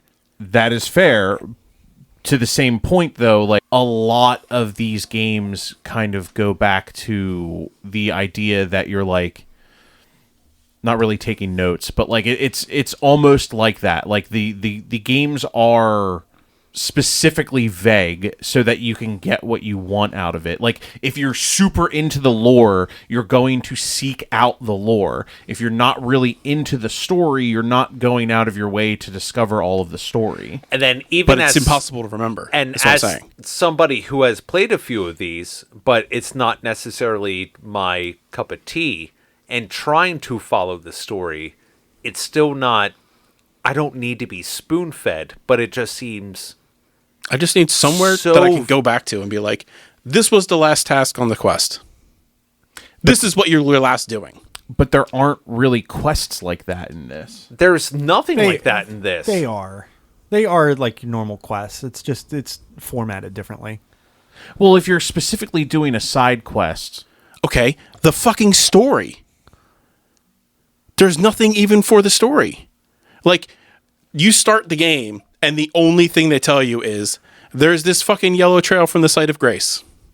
Yeah. Which ends up meaning fucking nothing, because they go every fucking where. No, this was my biggest complaint when we played Bloodbourne, and when we were wrapping up our thoughts, I was like, there needs to be more on the surface story. 100%. There should be more. Nothing. They're like, here you go. Here's an open world, right? Which is great. But if there's nowhere to, like, direct myself even, right? There's no, like, hey, you were working on this one thing. Or, like, hey, you've talked to these 4 or 5 people. Here's what they were doing. Pick one of them and do that. Like, it's impossible to do. Because there's no way to tell if that conversation with that one character is just a single conversation or something that actually goes somewhere. And it's impossible to tell in this game what anything is doing. Pretty much everybody that you talk to is part of a side quest in this. And it's impossible to tell. Yeah. Or unless you just accidentally stumble across them a second time, right? You can't come across someone, right? And then figure out, okay, well, that guy seems interesting. I'm going to go out of my way to try and find him later, right? That's not a thing that can really happen naturally. Or the way I would expect it to be in like most other games. I get this game is different, but again, it's like that one guy was interesting. I remember I met him up on this rock. He seemed cool. But fuck if I remember what he wanted me to do, right? Like that was a real problem to me. There should be a menu for characters. Like that was a thing that happened to me a couple of times. I was like, oh, that guy's cool, right? And then like I'd put the game down, I'd pick it up the next weekend, and I'm like, I don't remember what he said. It's good so you to want see just like you an again. appendix. Something. No, if they have like an in-menu guide, I don't think that's unfair, especially for a game this length. Like, let's say character whatever. You have fucking 30 characters written down there. I know. Mm-hmm. I'll explain my way of doing things later. But like, so let's just say Kenneth Haidt, for example. character, you meet him. What is an issue? So let's say he has 3 programmed lines of dialogue. They'll go through all 3 lines, and then if you go talk to him again, he'll only repeat the 3rd line. Right. He won't go through 1 and 2 again. That's an issue I always had, where like even if like you found the character, like that could be one helping grace. Even if we you're just like, skip the okay, menu. well, at least remember where he was at. Let me go back. Exactly. Yeah. You could talk to all 3.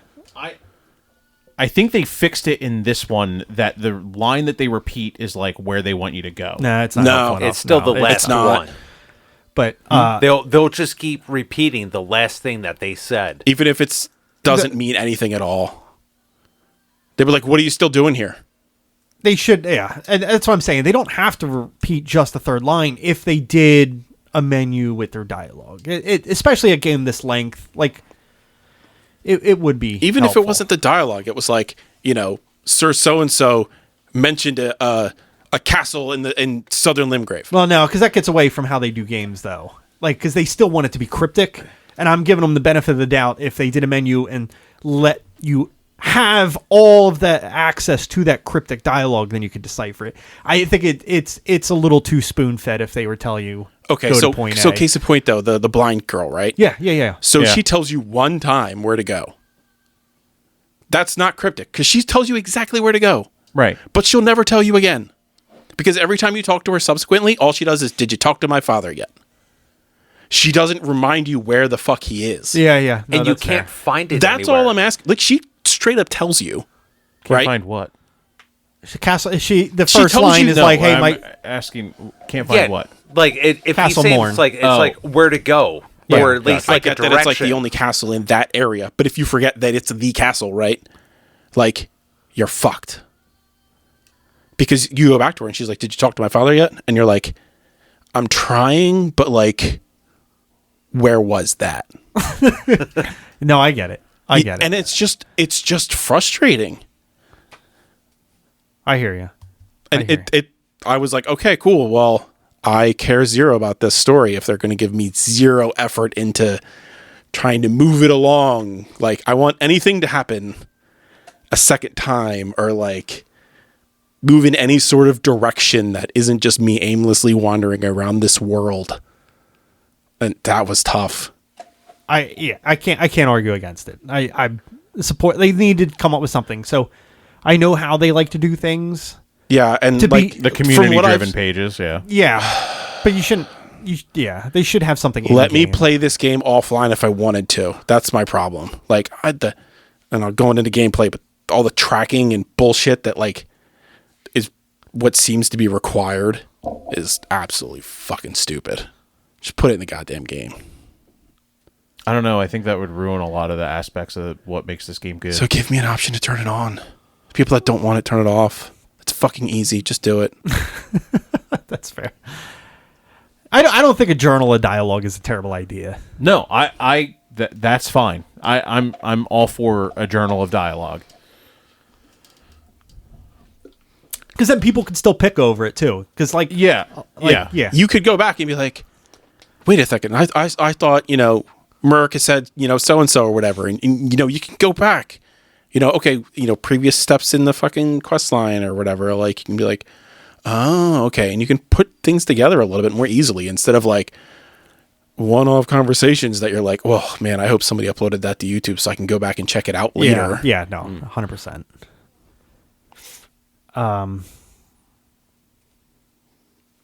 Yeah, I don't. So I feel just a comparison. I hate to do it, but Bloodbourne and Dark Souls that I played, I felt like there was more world building lore as I played through the game. This one felt more on the NPCs, in my opinion. Yeah. I thought 90% of the lore I got directly from the NPCs and their individual storylines, not the overarching storyline. Like, Yeah. There was a lot of attention paid to the NPCs in this, like way more than had been in previous games. yeah, no, I felt like Dark Souls was all about.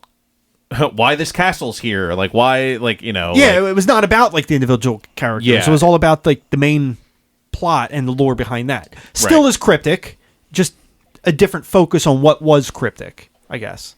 And also in the other games too, like you didn't really need any of that like quest log stuff because you're just going. It's linear, right? Yeah. it's more linear. It doesn't matter. Yeah. When I was looking up stuff like for tonight and, doing research or whatever, I was like, those fucking sound way better because I at least have a path. Like it forces me into this is how it progresses. And it's not just like the main story is progressed by the lines of grace coming off of the map, I think. in any particular What was order, frustrating in the other ones, though, Joe, if you go too far or a door too far, you can't go back. you can't go back, and Yeah, that you bothers miss you, out. not me. Okay. Just, that's like a personal playstyle type thing. Yeah. No, well, I meant like NPC storyline, like this. Yeah. No, like there were hardly any hard cuts on storyline. There was a couple. But, yeah, there's one or two NPCs that you couldn't do the entire thing at the end of the game. There's only a but few. most you could. You could probably wait 90% of these characters. You could post defeating the final boss, go back and do all their full quest lines, which is awesome. That is one thing that you can do on the map, is when somebody moves, you can see, like, okay, they're no longer in this area on the map. Where did they go to in the map? But only if you've already, like, kind of been in that area or collected that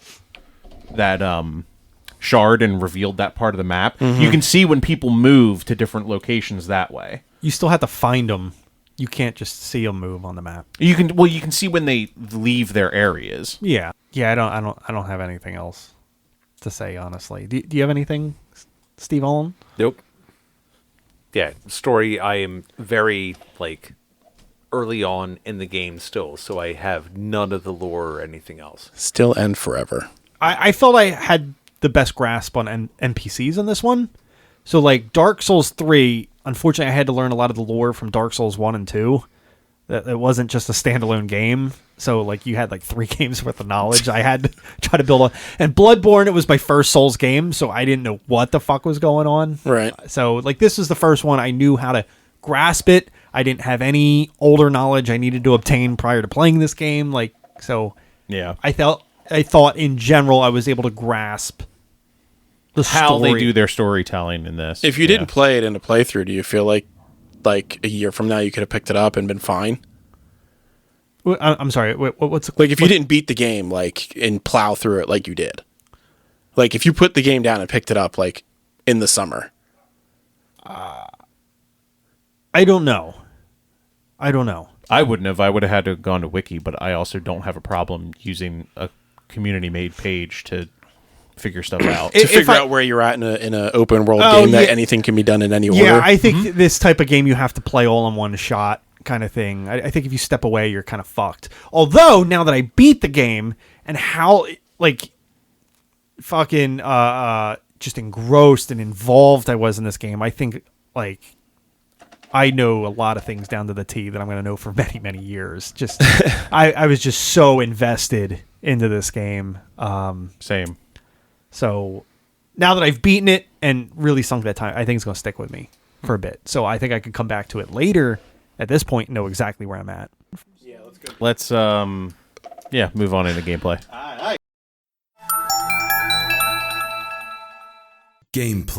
Gameplay. So, I think for the most part, the basis of this game kind of plays like Dark Souls 3, where it's the same idea, like really tough bosses. You learn from death. Learn a lot from death, hopefully. Maybe. Yeah.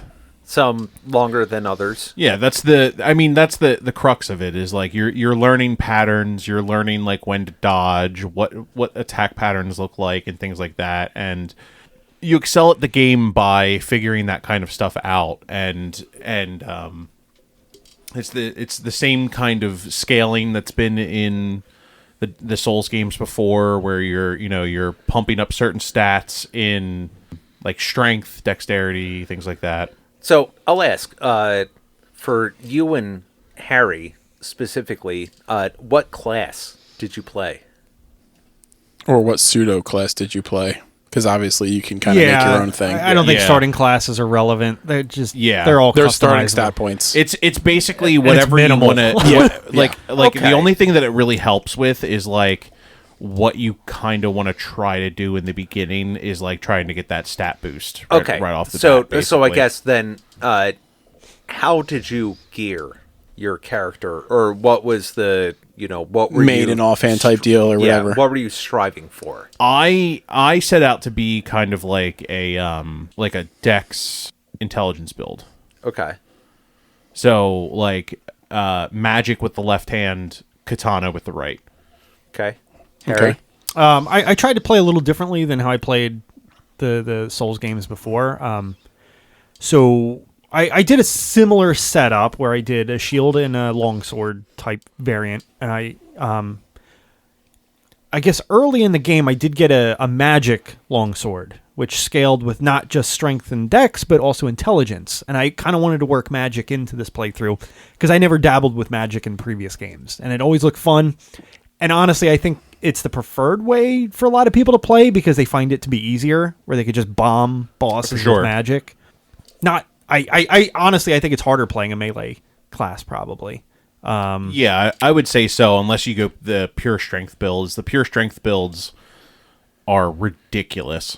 But anyway, so I play very heavy armor, like very tanky class. I like having that defense. So I put on like the heaviest armor you can get, and I ended up with the bull goat armor, which is the heaviest armor in the game, and it's just insane. It's like 100 pounds. Jesus. Just the suit before you start equipping weapons and stuff. That's ridiculous. Yeah, see, I go like kind of like medium load, like so I'm like middle of the road. A little more mobility. Yeah. Yeah. Makes sense with the dex. Yeah, I'm much more into dodging an attack than tanking an attack. Yeah, because I mean, if you're rolling, what was your offhand? You said you were spells, but like was it like so a finger seal? I had a staff and a katana. Okay, yeah. So like you can't block with a staff, right? No, Right. So you had to dodge. Yeah. Keep your mobility up. Yep.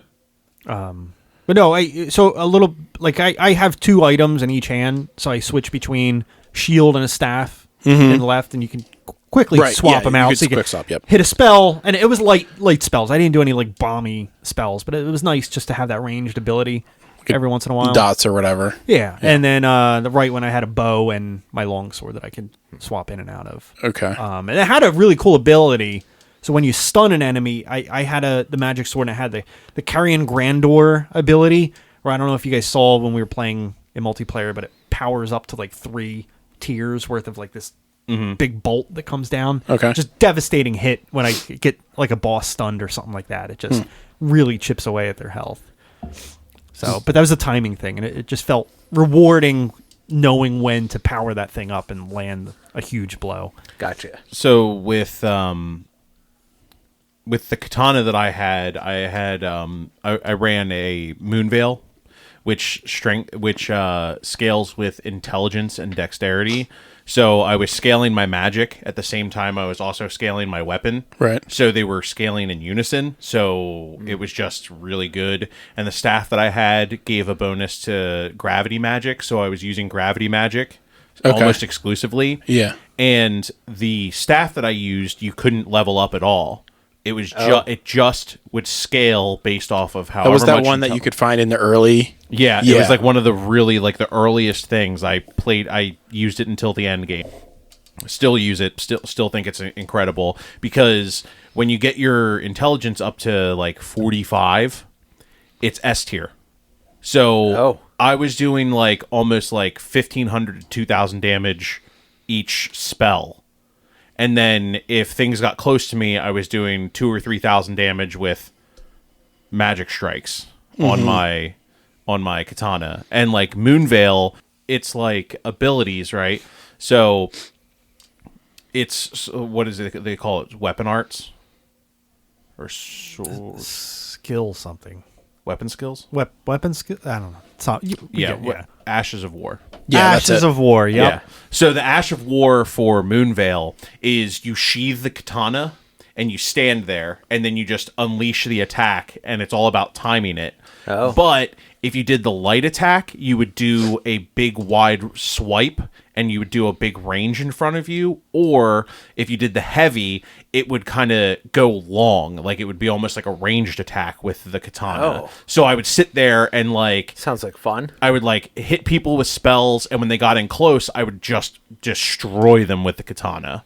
I really only struggled with a few bosses until I really started to like hone that build, and then that kind of became my, like, I just got really good and really comfortable with it.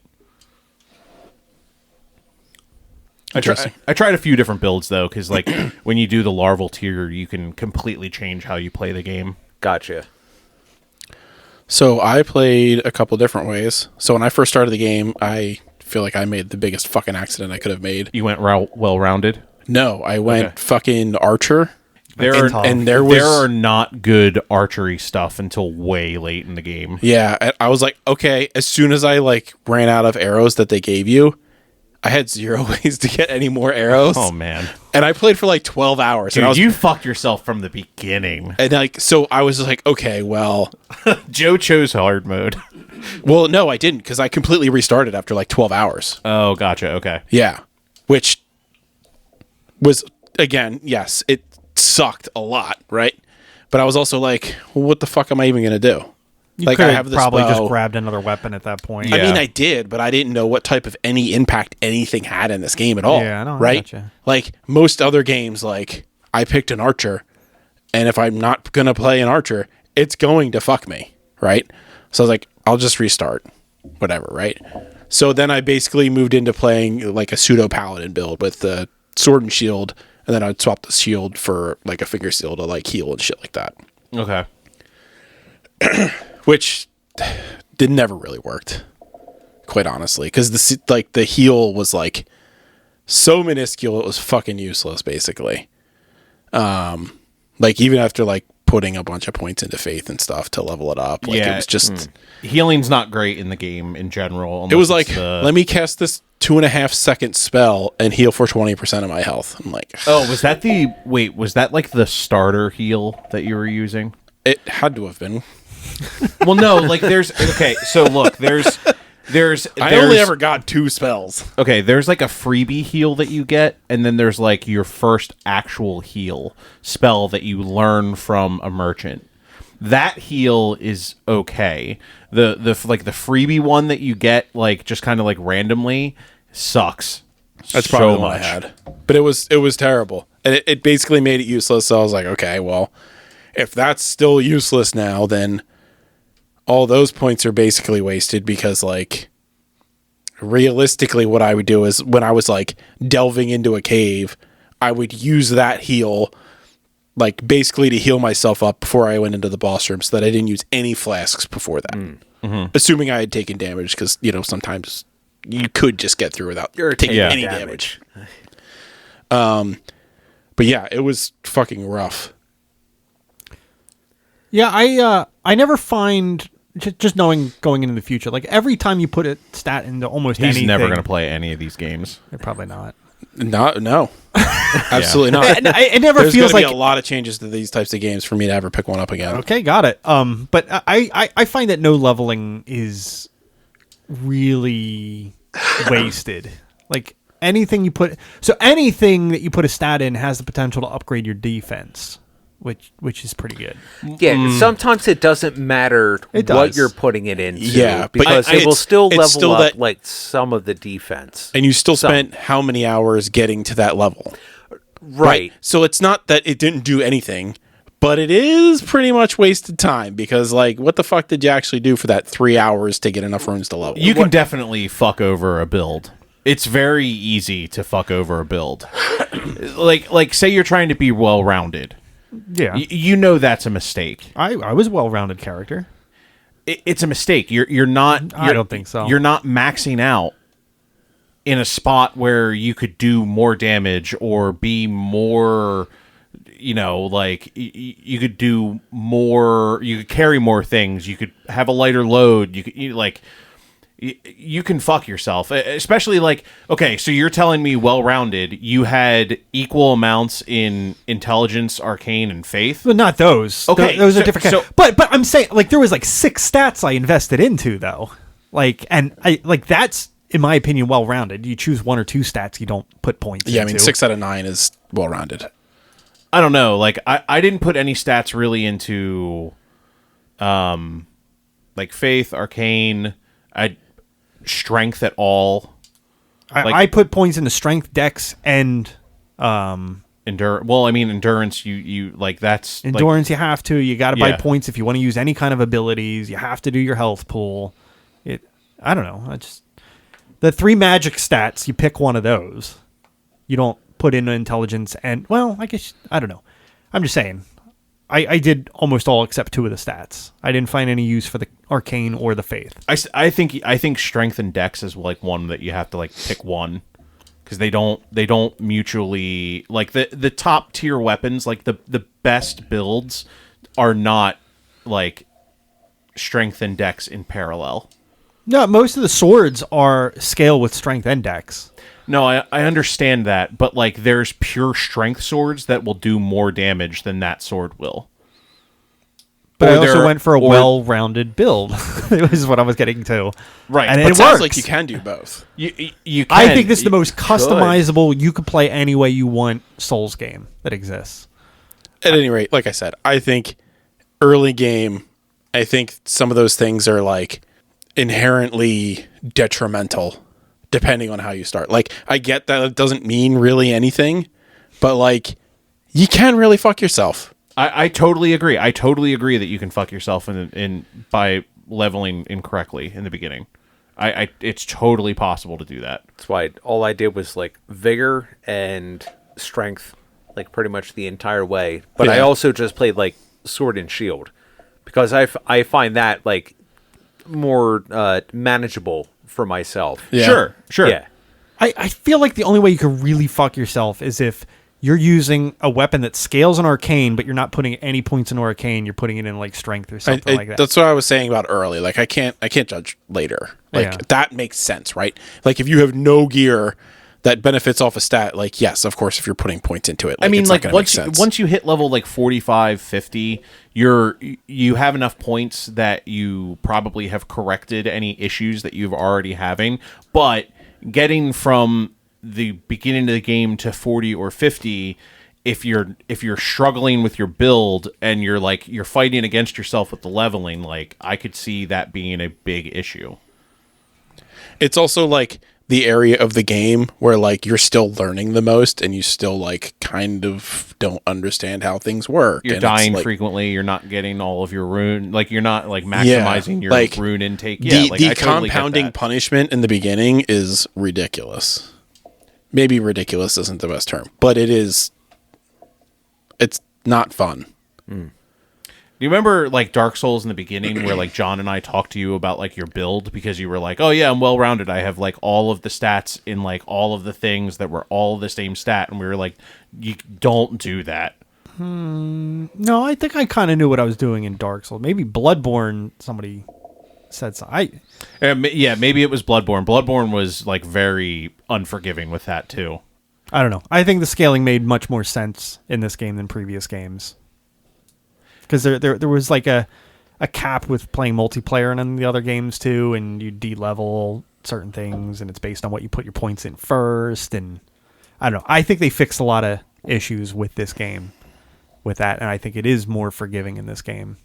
Well, the fact that you can like larval tier and completely redo your character is the most forgiving they've ever been with that stuff. But again, that's like level 45, 50. Like, that's kind of like where I was talking about, where like if you can get to the second boss and beat Renala, and then you can like go find yourself a larval tier, like you can rebuild your character. All the stats, they just refund it to your base, and they're like, here you go. Rebuild your character right here. I didn't find that. Yeah. Well, it's when you beat Renala, the second main boss. The one with like the 17 arms, because isn't that like the second main boss? No. Okay. Renala's in... She has all the children on the ground. Okay, yeah. Nope. Oh, they're like fucking. Yeah. Yeah, they're like crawling. Yeah. And Yeah, they're all fucking. Yeah, they're all Yeah. fucking. It's a very visual podcast. But, yeah, when you beat her, she doesn't, like, die. She just comes down and, like, stays there and, like, allows you to give her a larval tier, and she rebirths you, pretty much. Gotcha. Interesting. I feel bad for her. We should have talked about her more in story. We but did talk about her. You guys already talked about the whole larval tear thing and everything. Yeah, We but not talked her. about that, but not her character. Not her really. past. She was fucked We up hit like 20 by people. Queen America. Yeah, There's a few. It's a jealousy. we talked more about NPCs than we did actual like gods and demigods and stuff like that. They're harder to remember. All right. And there's so many similar names. Yeah, Melania America, Malik, Michaela. I don't know. They choose certain Malekith. letters. Yeah, Yeah. like there's too many similar names. Godric, Yeah. Godfrey. Like, Yeah. like why? Rainia was like that too, right? There was like a couple that were like very similar. Melina. Yeah. Yeah. Like, It's like anyways. Katana. They get on a kick and they're like, what sounds like this? It's cool. It's Yeah. like Use them all. it's exactly like House of Dragon right now. There's Aegon, Egon, Argon. Aemond, They all blend in. It's an element on the periodic table. Rhaena, Rhaenys. The one name I am truly appreciative of is Torrid. What a Torrent. workhorse. Jesus Christ, Steve. Setting yourself up for a joke and you fuck it up anyway. I don't give a shit. Is Torrid? Torrid, I here's the thing. I didn't pay enough attention. It's like, oh, here's my spirit horse that has some super horns going on. Let's do it. I appreciate that. Should have made it a unicorn. Yeah, I don't. Why not? Why? So you could sit on the horn? The horse was a cool concept, but I feel like it was not done very well. I hated it at first. I'll be honest. It was like the controls were terrible. I like- didn't mind it. Like the control was like I don't know if I want to say like sloppy or laggy, but like there was definitely like It was loose. yeah, Yeah. like there wasn't like a tight control. Like That's- if you were that's running fair. and you tried to turn, like the amount that it would turn and like the delay on the turn was very hard to control. Yeah, Oh, there yeah, was it was some times- dangerous near cliffs. Like Yeah. you're which out is on where the you ledge had to use it most of the time. and trying to do like it's double jump and then just like let me try to line this up and it's like just flick the stick just to be like turn this way. The only time I ended up using it was when I needed to use those fucking little the air burst Jumps, things. the air jumps. Gotcha. Yeah, and I would die almost every time I tried to do it. The first time it's because I would jump onto it, and then like the turning would like fuck me up mid-air, and then I'd be like, "Oh, I missed it by 3 feet." It's because FromSoftware is not known for their amazing platforming. Yeah. It is horrendous. They were like, "Hey, we're gonna add jumps, and then we're gonna add a lot of jumps. yeah. But It's like gonna be scaling animal jumps, double jumps, air jumps." But I've always hated that None of shit them from are all good. the software games where like you have to drop down a ledge but land on a very specific platform. It's in all the games. Yeah. And I hate it in all of them. Yeah. I'll be honest. It's not good. It's not great. It just makes you sweat bullets so much. Yeah, There's gonna so make much it? potential for a huge like setback and loss. Like, it was really hard to tell like momentum too, because that like played a factor into it too. Yeah. Sometimes oh. you just jump straight up or you jump a foot in front of you, or sometimes it's like a really long jump. Yeah, you're like, okay, how much speed do I need to get before I enter this thing, along with when I need to jump before it? and whoops, I'm dead. Yeah, like always sprint and jump. There was one, I forget it. There was like in the caverns, and there was like an elevator that went up and down. And I realized when the elevator went down, there were like two side passages, like Yeah, all as the way you're going down the Yeah, elevator. Yeah, I'm like, I need to see what's going on in there. There wasn't a payoff. That it really not. It's Sometimes like a those couple- are great payoffs. Like There- sometimes you do get a lot of cool At stuff least out on of that those. one, it was like a couple items. So I'm trying to like, I hit the one jump. All right, that's fine. Now let's try to go up and jump up again. And as soon as I'm running up, just kind of like lackadaisical, just like to the edge of the side, jump off, and then plummet to death. I had the always sprint jumping thing bite me in the ass because I was like trying to do some very precision. always sprint jumping. Yeah, like Like I'd always be Always- sprinting before you jump, so at least you know the momentum. it that gives you're you the gonna most have. control in the air too. Yeah. Okay. Instead of just like I just hopping okay. up and I just just like- didn't know what you meant. but- Like if there was like a thing you turned on that just always made you sprint. no, just like always hold. oh yeah, no, that I can Always see hold down sprint before you jump, so at least But then you can get the mechanics. Don't do it while of- you're standing still. Well, you're not sprinting if Oh you're yeah, because then standing you jump still. backwards, right? You Yeah. you jump backwards, which is what I did in like the middle of like halfway down a really long jump, and I'm just like, all right, now let me just sprint here, and oops, I'm dead. Like I literally just jumped backwards right off the platform that I Yeah. was on because I was like balancing on a sword pretty much. Yeah. God damn it! All right. I will say, so I went back, just for the listeners' sake, I went back and I tried to clear every single item I possibly could. I collected every single Ash of War. I collected every spell, every weapon I had to farm for. I started getting into equipment, but I figured I'll just naturally pick that up with subsequent playthroughs. Yeah. I don't want to farm all that right now. But I basically farmed almost everything that was kind of unique in the game. And I learned I found a lot of areas that I didn't know existed before in this process. There's some really hidden secret areas in this game. It's just fantastic. It's like to seek them out. And I will say that the general exploring was probably my favorite part of this game. Same. Yeah, just, I don't know, just just killing enemies along the way. It doesn't have to be bosses or anything. But just random mobs. Yeah, I loved it. Loved it. So I do want to share that you and I both set out on our first playthrough to kill every single boss. Oh, yeah. Yes. I killed it. Everything except for one invasion that I couldn't do because it came out post game and I had already beaten one part of it. Somewhat pedantic, but also actual question. How can you tell? A website called Map Genie. That's what I thought. Well, also once you kill a boss and you go back there, they're not there, and pretty much it's any place that you think a boss would be. Sorry, you're making a point. It's something that you have to seek outside the game to. Yeah, on a community site. That's what I did. Yeah, like I went on a community site, and like most of any of the decent ones that I found to even track it, if I wanted to, like there was a bunch that were like pay, and I was like, get the fuck out of here with this shit. And the one I used was pay, and I didn't pay for it. Yeah. The one I had was like, you can track 3 separate things. If you want to track more than 3 things. Oh, that sounds like Map Genie. Yeah. Yeah. I was like, okay, so bosses, and then like I was like, this is fucking dumb. But yes, I didn't want to interrupt you, but like the boss tracking thing, like what to me was another one of those things, like I said in story. It's fucking dumb. They said they were going to add it to the game a year ago. Guess what? What, boss tracking? Yeah. Right, like 2 months after launch, which I guess isn't quite a year now. It's like 8 months or whatever. They said they were adding it, and it's still not here. I could see them adding it, though. There's so many more bosses in this like, than I previous just games. need to put an X on the map. Like, I know where they're at, right? And I know, like, and if there's like 12, 13 bosses in Southern Engrave, and I did 11 of them, and I've been in all 13 dungeons, like, which 2 did I miss? Well, like, there's a lot, and there's no way to tell. Yeah, no, I hear. There's a lot that only come out at night.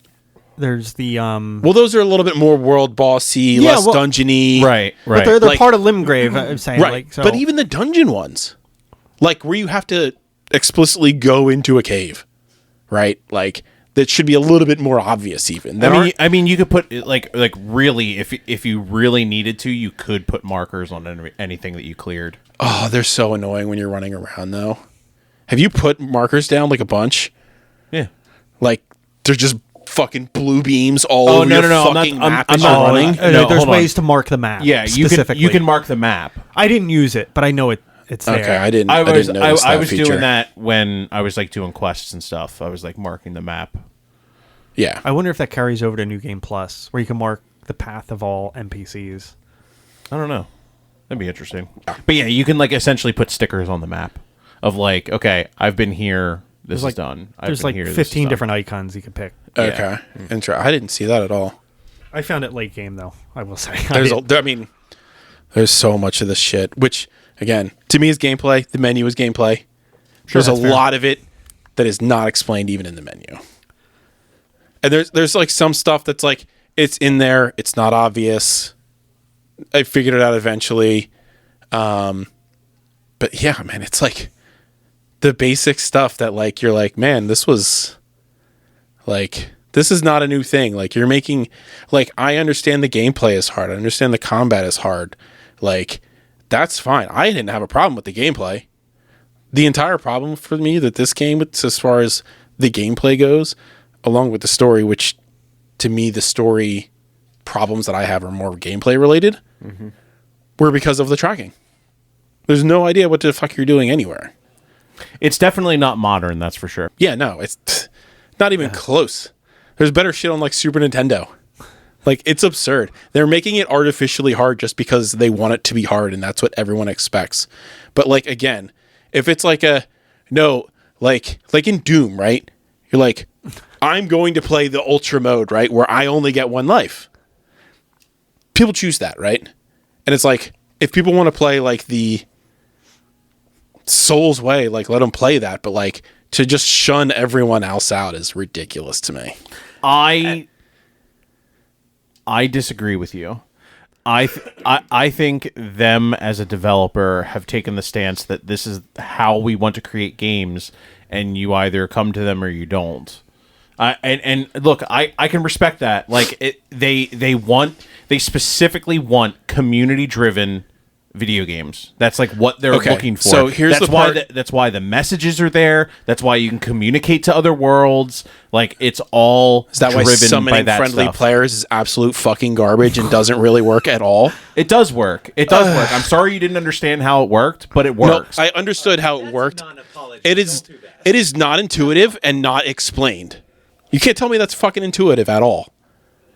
Putting a summoning sign down and summoning somebody else to the okay, world. So one person has to create an item. They have to then put that said item down. The other person has to create an item that allows them to see items, but only if they use it in the range of the other person when they put their item down. That's fucking not intuitive. It's fucking 2022. Let me just invite from my goddamn friends list. It's ridiculous. I don't have a problem with it. I really don't. Like, I didn't experience any of the same issues that you did. Again, it works. It's dumb. I'm not saying it didn't work. Yeah. And then the amount of invasions that I got, and again, everyone that I fucking partied with said, I don't know why we're getting invaded so much. Well, guess what? That's all I fucking dealt with. I never got anything really accomplished. Partying up because it was instant invasions. Fucking constantly. If you have more than one, it exponentially puts you higher on the list. But that one night we were together, Harry, how many times did we get invaded? Every single time. It was fucking constant. We couldn't run from one side of Grace to the next without getting invaded. It didn't matter where the fuck we were. Like, it's not friendly. But again, like I said, there's a lot of little shit in this game that to me just keep fucking knocking it down, that I'm just like, well, like, why? Like, again, you're making it artificially harder. Like, the combat to me is awesome, right? It's hard. It's great. That's what I want. Give me like creature comforts of like any other AAA title game, and the fucking game is amazing, right? Because the combat keep the combat hard. I'm not saying make it any easier to play.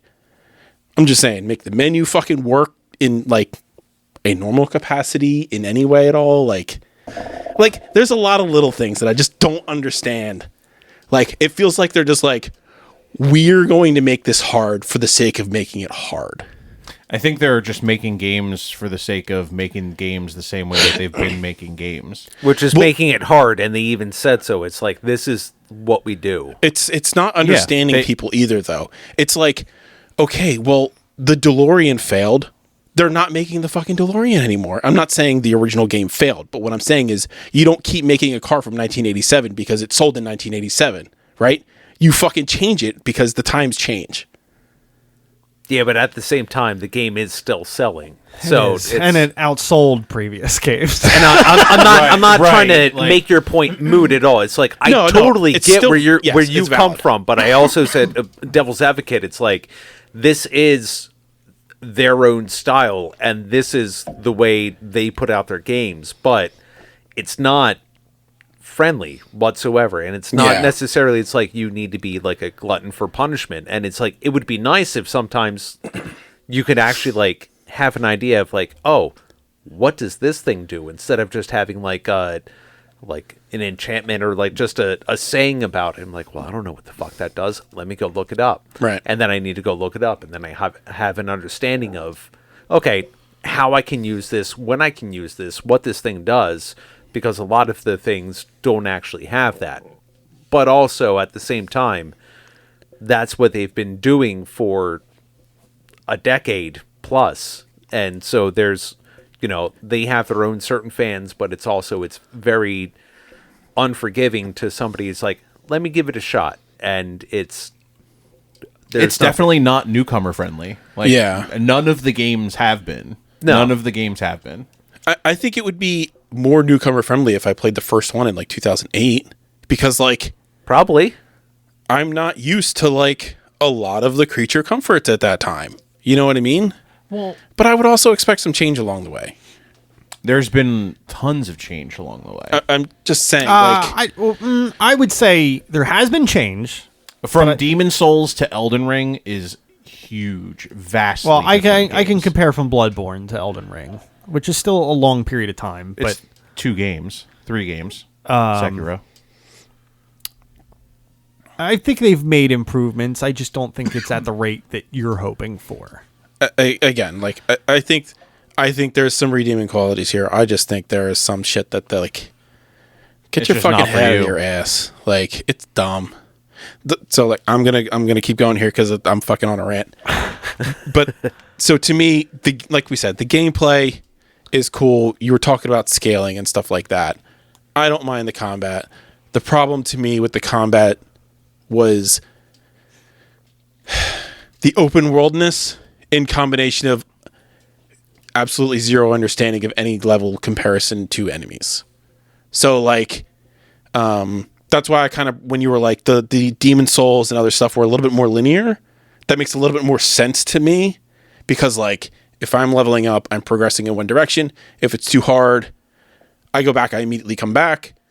With this open world concept of leveling up, but not understanding any level of the enemy, it felt like I got into instances where I couldn't tell if I needed to get good for that boss, or that boss was just way higher level than me, and there was zero way to tell. Well, that's an ongoing thing, because I've always liked to get to a comfortable level with bosses. So I might over level a little bit to approach a boss. Some people like... How can you tell?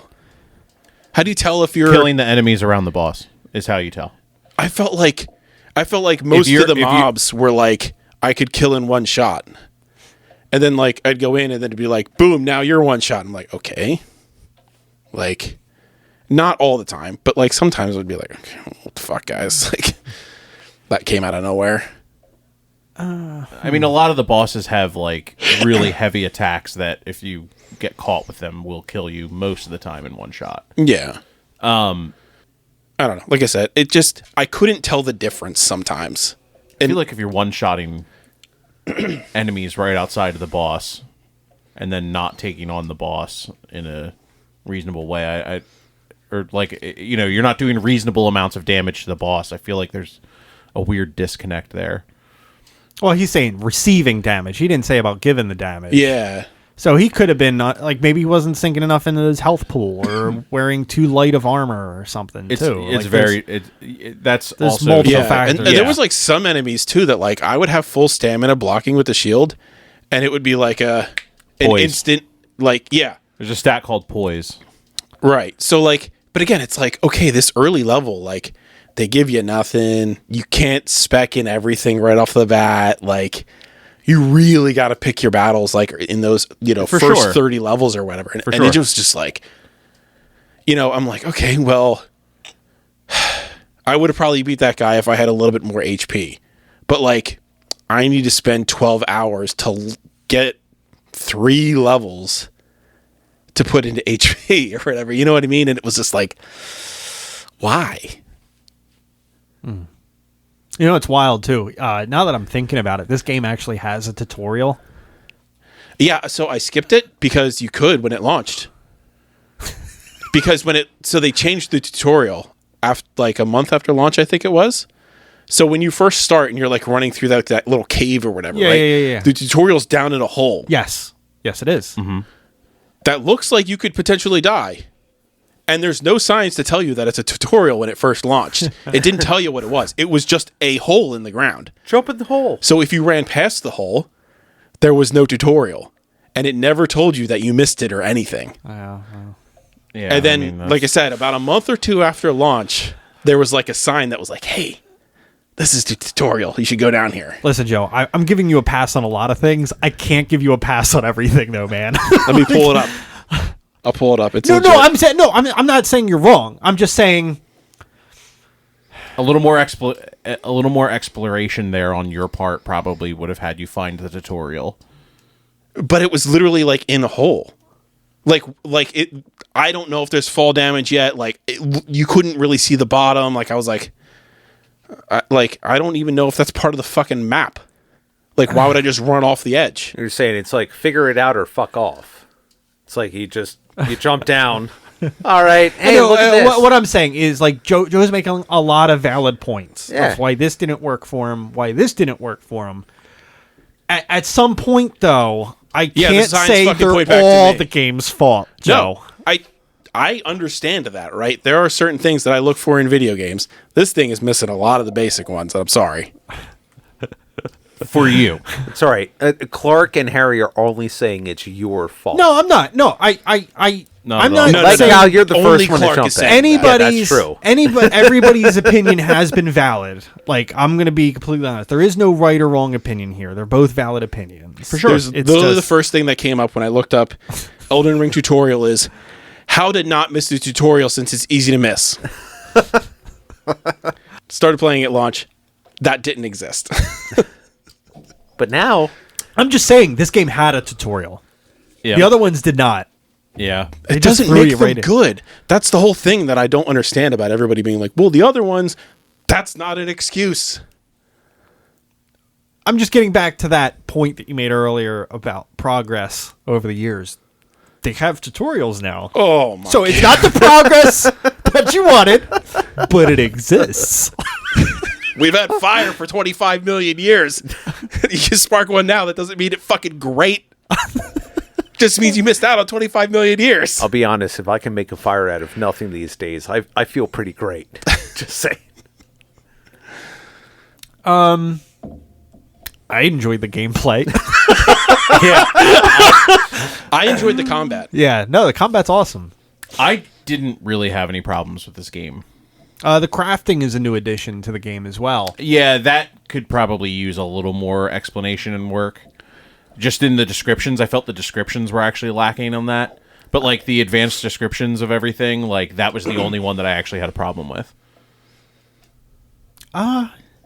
It seemed to be like a basic enough, like, it'll probably do this, or at least try to, like, put a couple, like, puzzle pieces together in your own brain. It's like, it's okay. Yeah, It'll probably do this. Either that or you just need to try it and figure it out. you know what- Like what- everything else in this game. What I thought was really good about that. So in other Souls games, resources are limited. You're either going to have to buy it, which everybody usually has limited stock in their store, Yeah. or you find it in the environment. This had reloadable raw resources that you can kind of meld into upgraded items. That's like really the first time is like an unlimited resource pool for certain items in this game. Right. Assuming you could afford them since you had to spend money on resources with your experience. Yeah, but even then, like I don't know could. if you saw the number in people's stores where it'd be like, oh, they have eight units of this one arrow or something stupid Yeah. like that. Right. Yeah. Like that's how it was in all the games, and then as soon as you depleted it, there was no unlimited buying from a store. certain items wouldn't come back in stores. Yeah, true. I'm The just saying. stone sword keys, god damn it. I had abundance of those. I had more than enough. I used all of them. And, like from every single one of the merchants at one point. I had to like run around and like go to the different merchants and be like, god damn it. Yeah, no, I think they give you extra in your playthrough though. I think so too. I wasn't item hunting like that though. I was just like, alright. I was crevices. I was English So muffin. speaking of those merchants, There's a cranny. I you can do want to guarantee. I do want to say this is the first game on 3 generations of PlayStation that I platinumed. My first platinum. nice. It's a good one. So the merchants and the bells. The bell bearings. Yeah. So you turn the bells, back into that what's her bucket face at fucking the round the table. two-headed old Yeah. cunt.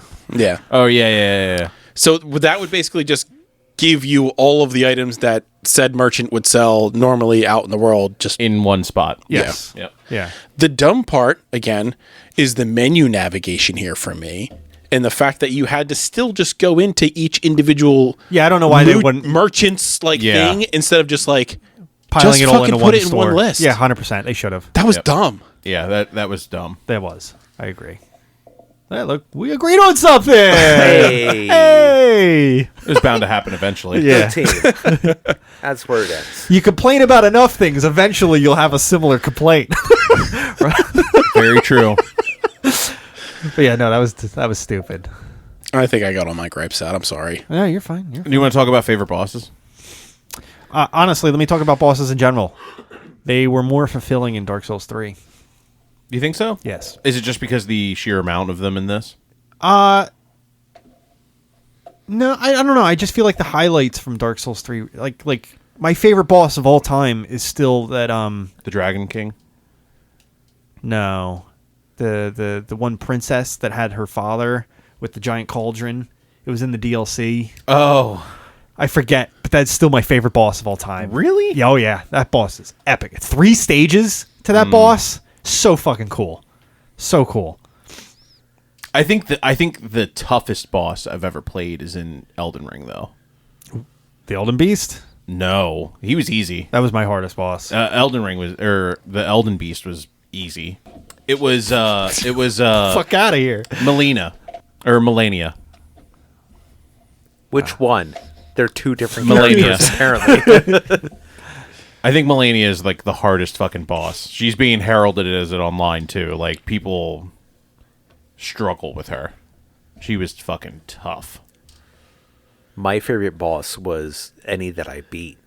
That was pretty cool. She literally heals as she's hitting you. Yeah, every time she hits you, she Every heals. time she hits you, she She's got a heals. life leech. You son of a bitch. Yeah, pretty much. And then she also gives you Scarlet Rot, which as that ticks up, you just fucking explode. melt. And it's like there's 2 different types of Scarlet Rot, and you can only tell by how quickly it's ticking. It's the fast rot. So it's just like boom, and like you're fucking dead. So yeah, I think she's probably the toughest boss that I have ever played in. I don't know why they Souls. needed to stack Scarlet Rot and Poison. They're both similar status effects, just different. They're just bleeds They are. by a different name. Yeah. I don't know. It just. Bleed in this game is fucking awesome if you have a weapon that. Oh causes yeah, it. yeah. I've been dicking around with this new katana. Rivers of Blood. I don't think so. No. It's Moonveil. no. Come on, Harry. Is don't the name know. not important and you can just explain what I mean, it's doing? yeah, those are the top 2. Well, I don't need to go with the top. two. No, I'm just saying Yeah, apparently not. for Bleed, like those are like the top 2. At any rate. Yeah, list Yeah. builder over here. I killed the ghost boat guy. That was pretty fun for me. Tibia Mariner. Yeah, he comes back. He's a recurring. Yeah, there's like Yeah, 5 of them. there's a bunch of them. Yeah, I found that out like after I looked it up. I'm like, oh, there's more of you. That's all right. I got at least one, and you know what? That was good enough. Good enough for me. The one awesome. in the Mountaintop of the Giants absolutely fucking sucks. You know how he like usually summons like little like skeleton dudes? Oh yeah. In Mountaintop of the Giants, when you go to fight him, he is summoning giant fucking skeletons. Yeah, I'm like, good. Like that are like from the waist high and are as tall as like some of the tallest bosses in the game. Oh, and they're just, like, shooting lasers. Yeah, just shooting those big lasers and fuckers? just like Yeah, no. slamming the Oh, ground good. with giant mallets. Oh, it sucks. That's all right. I killed the other ghost boat guy. That's all right. Him and his motorboat. Yeah. I'm gonna go over here now. Here's some skeletons. What were you saying, Harry? I don't know. River, katana, blood. No, he doing a new wasn't thing sure now. what sword he was talking about, but it was fun. It sounded You like the started throwing name out didn't names. actually matter, and you were No. just going to tell us what you were doing with the Yeah. bleed. I don't know. I don't know anymore. All right, cool. We'll move on. All right, dig it. Bleed build-up's awesome though, because like eventually like just like you'll be cutting through somebody and then it's their bleed build-up will just like Did when it stack? you take it. Yeah. So Okay. it stacks and then once it reaches full, it's just like boom, giant chunk of health. And it had There worked you on go. bosses, it worked on everything. It was great. Was there like bosses that were like immune to things that were like prevalent or anything like that, or did they like keep it kind of open so like you could play kind of any way you wanted? Meteoric or Blaidd. There you go, Harry. Good job. It's a katana. Because it scales in strength, dex, and intelligence. So it. Oh, I will say the one thing I like to say this in every game. I like that no piece of equipment is, whether it's a weapon or a piece of armor, is irrelevant. You can beat the game with any weapon. Yeah. Just by doing the smithing and stuff. Yeah. They're all like on a similar level. Like some, yes, are better than others. But There's definitely tiers of weapons for sure. Yeah, but for some, you could But you could- basically you could- have like your beginning, and as long as you smith it right. But you as can long as end it with plays in your play style, like none of them are like trash. right. Yeah, I mean, like I used a staff from the beginning of the game all the way. Yeah, to the from end what of the I game. saw, that staff was like OP though. It's like super, from the, it's right from the super get. OP. It's super fucking broken. Well, the thing is, it like instead of being able to level it up, it levels up as you level up. So like if the person equipping it has 10 intelligence, it's scaled at F. Right. If you have 40, it's scaled at, Like B or whatever. B. Yeah. And if you have 60, it's scaled at S or something like that. Like that's kind of like how it scales Yeah, up. yeah. Instead of you putting putting stones into it to like increase those numbers anyway. Right. You know what I miss though? I'll be honest. I wish they'd bring this back. In Bloodbourne, had like a little bit of a steampunk vibe to it, where all the weapons could change form into a second form. So Interesting. Oh yeah. that was dope. That was shit cool. was so cool. That Like was so I had fucking these cool. like blades that I could attack really fast. It was like one of my starting weapons that I finished the whole game with. But in an alternate mode where you can like flip it out into like a long blade and it attacks slower, but you had a longer range Yeah. with it. It was just stuff like that. It was very cool, and every weapon had an alternative. I always used my axe. The axe that would turn into the giant scissors. Yeah, I don't. Real dumb. But it was incredible. Yeah, Like, I'm just saying, it's like that. I miss that kind of shit. That shit was Yeah, cool. yeah. That shit was really cool. I really want them to do like another Bloodbourne game after Elden Ring. Yeah, there's a lot of people calling for it, but they've been calling for it for a while. Yeah. So FromSoftware doesn't seem to have really I wonder if PlayStation has they take their time. thumb on something because of a contract, because that was like Well, and it was that's an what the exclusive. Demon Souls thing was. The what? That's how the Demon Souls thing happened. Because PlayStation, I think, had the IP for it or something like that. They owned the original IP. Yeah. It only came out on PS3.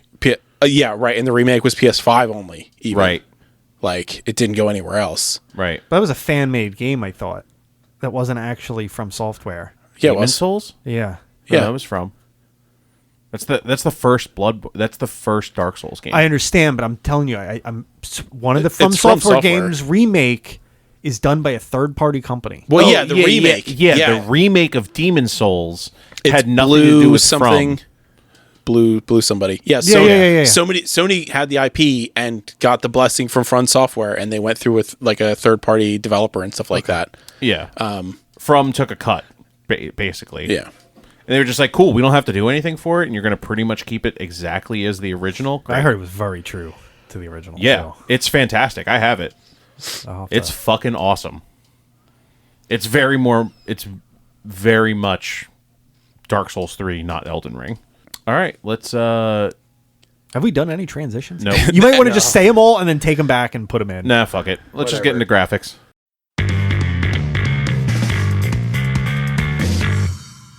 Graphics. All right, so I'm going to go right off of the last comment that we made there, which actually kind of works out for me, actually. Hot. So when I was doing the research for this, and like I said, I mentioned, the whole linear Demon Souls, I was looking into it and stuff like that. And the crazy part to me was I was like, Demon Souls came out, I think it was a launch title, right? Or very close, if not. No, you know what? I got it with my launch bundle. I had placed. That's what I thought. Yeah, I had my And I PS5 was like, the day after. and I was like, it came okay, out. Demon Souls is a From game, or my thought, right? Sure. Demon Souls is a From game. It was PS5 exclusive. Elden Ring came out a year later, roughly.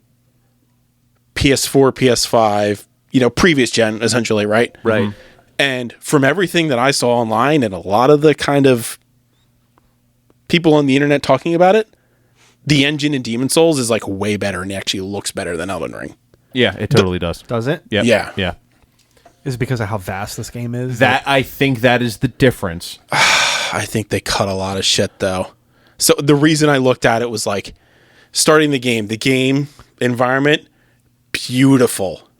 Characters, garbage. They're like stick figures. They don't really move their faces a lot. Some of them, when they talk, they don't even move their lips. Like, I'm like, okay, this has nothing to do with like your engine.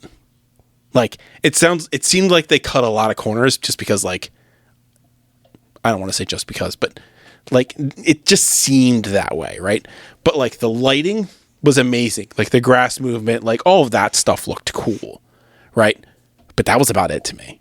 As far as the graphics goes. But when I looked at the Demon Souls stuff, I was like, okay, put fucking Elden Ring in that engine, and it's fucking 10 times better. And I think it was because they had to do the previous gen shit, and I wish they didn't. I could see that. I could definitely see that. I just to argue against the character models real quick, though, I don't think their mouths have ever synced up with the dialogue. I don't. Some of them did not move. No. I'm just saying. I think they were all just like flappy figures in every single game, and that's okay though. But like I said, or like just like random head movements, like right? They're not even really So back and Yeah. forth. which is an argument. Maybe they should start to up their game in the NPCs So like a bit. the thing. Okay, so the thing about the mouth movement, some of them didn't really move at all. Like they would do like a head nod or whatever, and then there would be a dialogue. Right. The thing that compounded that to me was like the lack of cutscenes, essentially, and how like everything was kind of in. Not everything. There were some cutscenes, right? But there were a lot of cutscenes at the end of the game. Right. So like I did look all the cutscenes up on YouTube, so I did check out most of them. But it was like, you know, a lot of the dialogue and stuff like that, none of it was in a cutscene. Everything was like in the environment. You could still move the camera around. It was like in-game avatars. And then like some of the cutscenes that I looked at were still like not great. Like people were moving and they were very jagged or rigid rather in like their kind of arm movements. And like it didn't look smooth. There was tons of clipping and I was like, oh, what is happening here? Like it was just weird to be like, this game looks amazing in the world. And then when you have to look at something closely, it wasn't. Again, that's how I felt about it. Again, especially when I looked at the Demon Souls and I was like, what happened? Yeah, I did not go into that much detail. I was just looking at the environment and the landscape and like the character models, and I thought it looked great. You know, looked creepy as shit. Yeah, reminded me of like a lot of like kind of like Lovecraft type, like the characters figures and whatnot. Yeah, like when it came to the dialogue, it's like maybe if I paid more attention or like more like, you know, attention to detail that like you get into, it's like maybe I would have noticed it. Yeah. But for me, it's just kind of going through and just like, oh, they're talking, and I'm skipping through the dialogue anyway. I'm really not I'm not paying too much attention, but I'll read it. You know, I'll pay attention, but I'll read it. But instead of waiting for them to get through their cadence and go through, I'm like, let me go through. Right. Let me hit some stuff with swords. But you know, I overall, I mean, I enjoyed the environments. You know, it was supposed to be creepy as fuck, and there was also some times where it's like, look at this like open landscape. You know, I can just run over fields, and there's random castle out in the distance. Yeah, and catch yourself just staring at shit. Yeah, it's like giant fucking golden tree. I'm like, that's neat. Before I know it, I just keep running to it. I'm like, oh, where the fuck am I? Where'd I go? I will say, as far as looking around, I want to mention this before I forget it, though. I don't like that it limits your camera view. If you ever try to look up at the tree, it does cap how many angles. You couldn't like see all the top of it all the time and shit. You couldn't do like a 360 in any direction or anything like that. It limits your angle, which drove me nuts sometimes, especially with how much you have to observe in the environment to find those hidden pathways. Yeah. And real quick, I want to speak on the open worldness a little bit, which I'm not taking anything away, but it did feel a little odd at times with this game because I'm so used to FromSoftware titles. I'm going to use a term, and I don't know 100% if you know what I mean, Joe, but legacy dungeon, where it's a set path, like Castle, the Stormvale Castle, where you have to go through a certain path. There's nooks and crannies every way, and then you can There's cut some out kind of loops side by juts, but like not really. yeah, and Yeah. but then you Yeah. can cut a shortcut where you open a door, and now if you have to repeat that area, you can just go through that door instead of repeating Right. this thing, and you progress through the whole dungeon that way until you get to the boss and complete it. Basically, the FromSoftware games are just one big legacy dungeon in a way, in that linear path where it's the just, reason that they call them legacy is because they're Dark Souls 3 just dungeons, like areas. Okay. Just put into the game. Imagine the whole game like that, where you're creating shortcuts and going through these set paths. It Right. just feels very odd for a FromSoftware title to give you a vast openness, and some areas didn't need to be so generic. There are certain open fields that are there just to be an open field, and there's nothing about it. And being devoid or having nothing super important in it felt odd at times, because everything had a purpose, I feel like, in previous titles. Yeah, some of it felt vast just to be vast. Like, Yeah. like there were some grassy areas, like you were saying. There weren't a whole lot of mobs, and it was just like it was there to just fill in space. Yeah, there's a whole swamp down in the Weeping Peninsula. There's nothing of importance in it, but it's a huge fucking swamp. I don't know. It just feels odd. Yeah. Like that. Like things like that is just it starts to come off as filler a little bit, and that's fine. Maybe some people just like wandering that, but that drove me a little. It just felt weird knowing how they do dungeons and everything. It Yeah. just felt. It felt odd. I don't know. Your mention about the dungeon just kind of sparked me though. There was like, and again, I put like 40 to 50 hours into this, like, but I did play like a bunch of dungeons, what I would say in the starter-ish area, right? And even just in that, there was a lot of, I get like it's the same region, but like a lot of them looked the same. Like it was the same. Oh yeah, if you're going into like the caves and Like, stuff, there's a lot of caves. Yeah, there. Just like almost copy paste and just change a few things. Was I it wish they just would make like- the catacombs a little bit more unique. Like, Okay, that was going to be my question. Was it just But because again- I was mostly in Limgrave that all the Limgrave shit looked the same, or was it like No, did it's that not it's matter? it's like that. Like Okay. basically, That sucks. it's like okay, like Limgrave has like the like it's just like heavy in mine carts and stuff like that, like throughout most of those catacombs. And then in Caelid, it's like those plus some crystal shards. And then in it's like, oh, here's the dungeon with what aesthetic, like A little bit of jails, flavor ones- for what yeah. the area is around Right. it. And then, yeah, but it it's a lot of cut and paste. That's weird.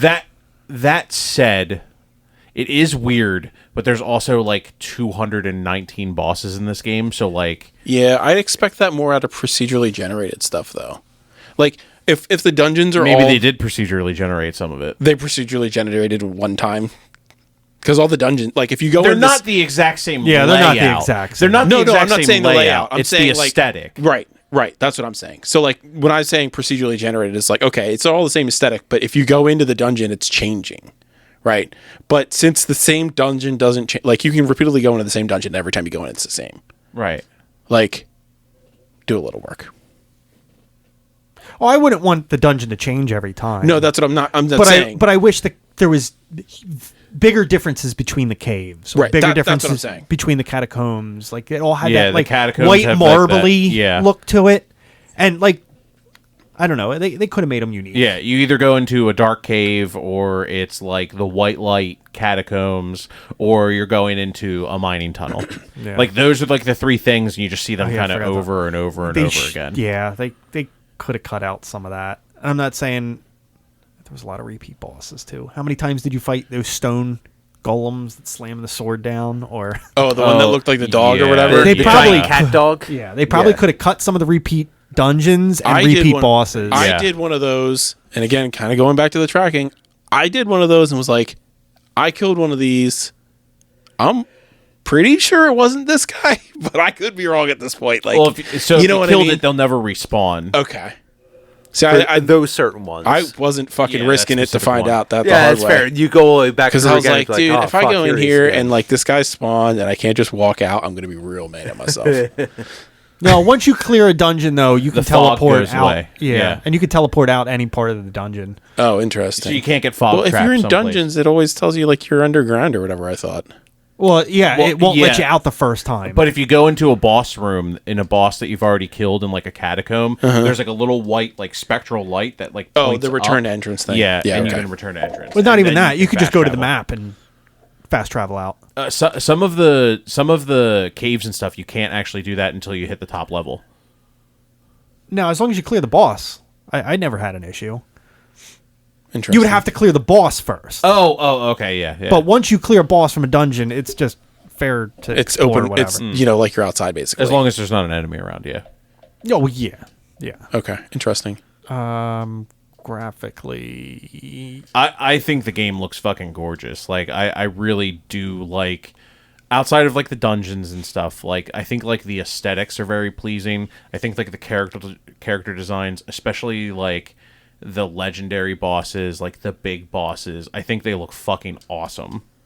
Like they all have their own like unique style. They all kind of look just like in varying stages. Like if you thought of like a pantheon of gods, like I was looking at like comparison pictures, like where people were like, oh, here's like the Greek pantheon and here's like the Elden Ring pantheon of gods.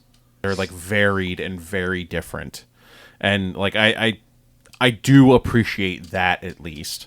Like there's definitely some overusage for a lot of characters. There's a lot of like cut content from Elden Ring already too, that like people have been exploring with like mods and stuff like that.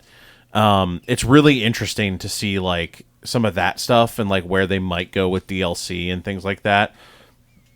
But I think everything's really aesthetically pleasing, especially like all the different like ways you can like fashion souls, man.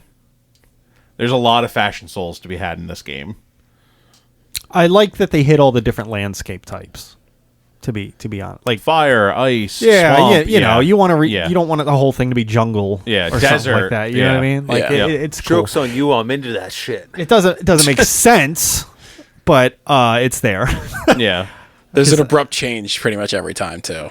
It is. It's like boom, you're there. I You just do- put this many hours in this type of landscape, boom, it's different. you cross the bridge, it's snow. Yeah. What was kind of cool, the whole Altus plateau was all autumn themed, which I think was cool. Like how many games have done that? That's like a new aesthetic that I don't think is touched upon. Interesting. Oh, which is nice. Like they could have just it's spring just like in Limgrave, but like they chose to make it look like autumn. And, Oh yeah, and like they Firewatch. Yeah. Well, it was very intentional the way they made that landscape look, and I like it. I did not like the Mountain of the Giants, the whole snow theme. I don't know. It was very bland. Well, yeah, it's just a bunch of white. Actually, one last thing I want to say about the environments. The Howling Tree. How you start at the very top of the tree, and you literally work your way down this entire tree to a castle at the base of the tree. What a journey. That was awesome. Yeah, that is really fucking cool. And it's just like this rotted out And tree. a really fucking hard area to get through, too. Yep. Especially at the top of the tree. And then the hardest boss in the game yeah. is waiting for you at the bottom. Yeah. What a crazy dungeon. Just Yep. crazy. All right, let's fall into audio.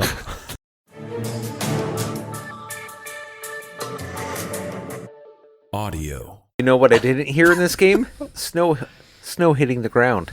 You know what I did hear? A lot of screaming. Who's screaming? I don't know if you guys picked up on this. The guys that are like crucified all over Limgrave, they scream at night. No. I did not. They scream. I'm thankful that I didn't. That sounds terrible, just running through.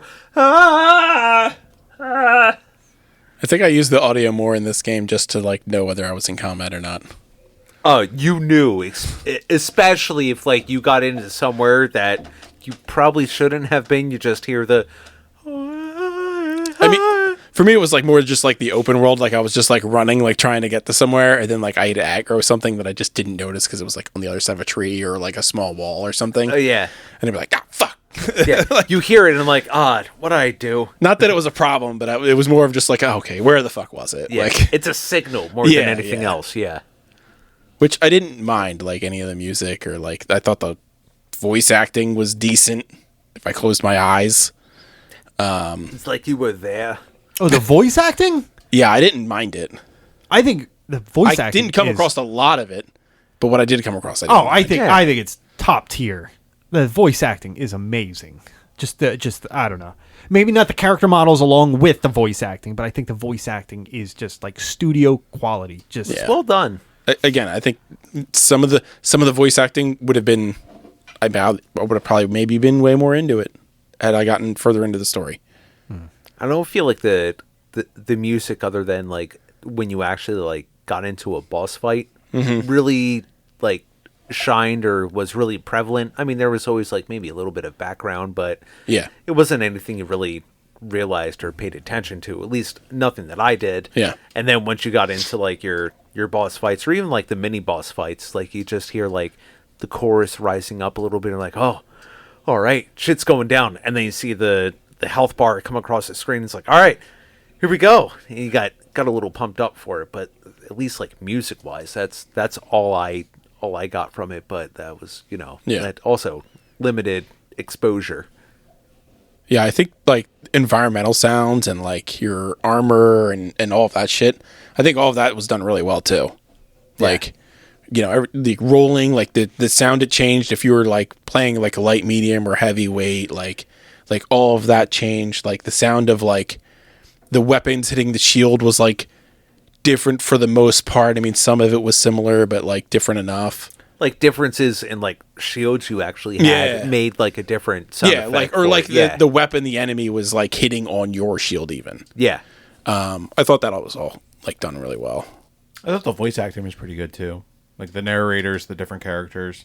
I thought the voices like lent themselves well to the characters. I didn't think there was any like weird mismatches. You know, Yeah, I watched the opening cutscene again, and the narrator, the way he's announcing the characters, and he's like, "And Sir Gideon off there," like, and he's going through these characters that are actually like key components, and they're actually all the different endings characters, like Yeah. because he's mentioned Fia and Gideon Ofnir and the Gold Mask and everything like Yeah. that.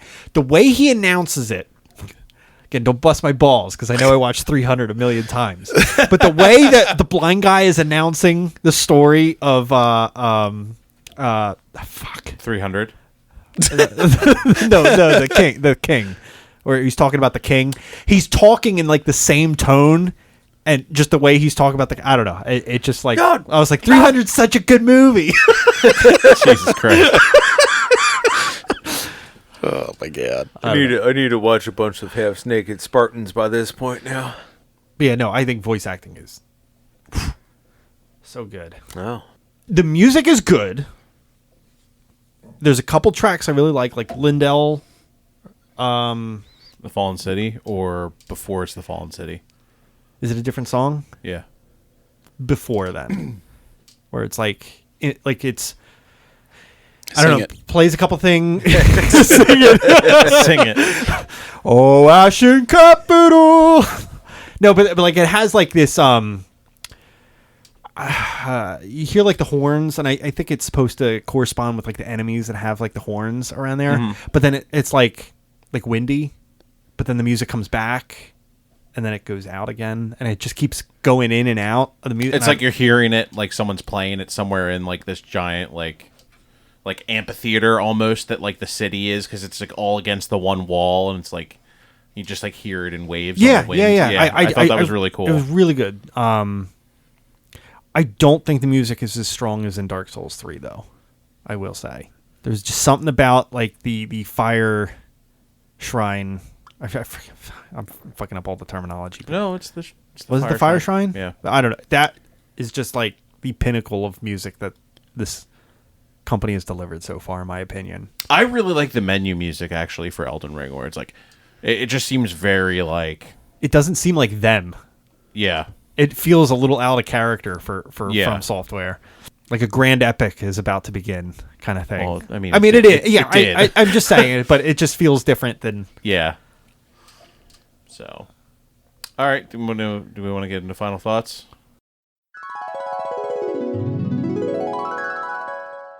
Final thoughts. Go ahead, Joe. No, I wasn't ready. Go ahead, Steve. All right. I did actually have a lot of fun with this game. It took me some time to start to have fun with it. I looked at it as more of a chore than a challenge at first, but then there was a turning point, and I'm like, all right, okay, cool. Let's keep on rocking and rolling. And then I died a bunch, and I'm like, that's still okay. I'm dying, but on my own terms, where I'm expecting to die, not just surprise die as often. But yeah, no, I mean, as much as I griped about it in our chat, I did have fun. Joe, are you ready? Yeah, I'm ready. Go ahead. I was just going through my notes to make sure there wasn't anything I didn't already complain about. That wasn't what I was doing, but it was basically what I was doing. I had fun with this game as much as I want to complain about it. There just was so much missing to me that, like, the way I was having fun with it, of just playing and doing the dungeons, that, like, it just made it hard to keep going. Is kind of where my problem was with this game. Like, it just needed that a little bit of assistance to keep that motivation going. The gameplay I thought was great, as far as the actual combat goes. And that's kind of where I'm at with it. Harry? Where to begin? I put a stupid amount of hours in this game. I don't even want to talk about how many hours I put in. This has basically been my life outside of work. For like 2.5 months now at this point. Wow. Yeah. I can pretty confidently say I did as much as I can out of this game, and now I'm just sticking around in a New Game Plus just to kind of finish off the platinum. And I'm still having a lot of fun with it. I don't want it to end. More like I had this awful feeling in my gut when I finished Dark Souls 3, and I was like, there's no more to do. I'm not going to let that stop me this time. I'm just going to keep finding stuff to do. I'm just not done with the game, and I'm really looking forward to DLC. And You got to start doing a 0-hit run, man. yeah, I don't know about that. Fucking what? Does it track it? No game does that. That's bullshit. Yeah, that guy did all 3 Dark Souls games, no hit. Good for him. Back to back. I think he got hit in Dark Souls 3 and started the whole series again. Anyway, I love Bloodbourne and I love Dark Souls 3, and I feel like this is better than them. I think this has been more fulfilling than the last 2. And the last 2 were amazing. This really hit me on a whole new level. I will say this is an absurdly long game to pitch for the podcast, though. I fucking hate you for doing that. You were going to play it anyway. I mean, and I was. And they didn't hit the 50-hour mark anyway, so.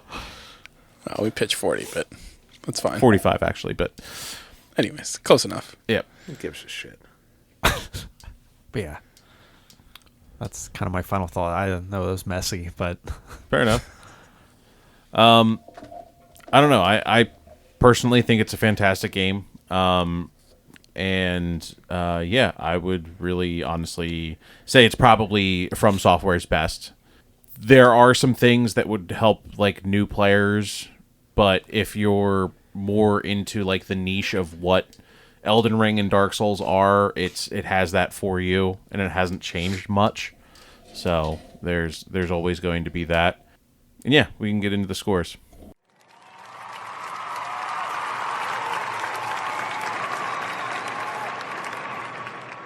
The score. Who wants to go first? I don't know. Steve, go first. All right. I'm going to give it a solid B. It's fun. I wish I knew what some of the shit did, but I still had fun. And this is something I would still play further. And yeah, I'm not sad about it. Harry? I'm going to give it a 10. This is going to tie with all of my top picks. All of your top 10s. Wow. Dang. Joe? Oh, man. Well, it's better than Destroy All Humans. by this much. No, I just wanted to throw that out there because I think everybody was just expecting me to just trash this. Like I said, I think the combat's fucking amazing. For that alone, I got to give it like a 42. There's everything else in the game for me is just missing. The thing to keep me wanting to do the combat is missing. Yeah. Like, there's only so much I could just... It's just the same. Yeah. All right. Clark. It's a buy. Like, I think it's worth a full price game. All right. Join us in 2 weeks for our next Mubbers, which we have our Q&A. It's the Roundup. Oh, the retrospective. Join us in 2 weeks for the retrospective. How are we doing that? We're just ranking all systems? Who knows? Who knows? Yeah, we'll just make a top 10. Find out in 2 Everybody weeks. makes top 10 of systems? Yep. That's probably a smart Top way 10 to of do it. systems. Let's go. We're going to need time to figure out what the fuck that is anyway. All right, so join us in 2 weeks for that, and we will talk to you later. Stay lovely. Stay sexy. How big could our honorable mention list be? It's going to be huge. I love you guys. Stay safe. Thanks for listening. Be sure to follow us on social media and all streaming platforms at Superfun Podcast for more episodes. If you enjoyed the show, tell a friend about us and consider becoming a Patreon member for more exclusive content.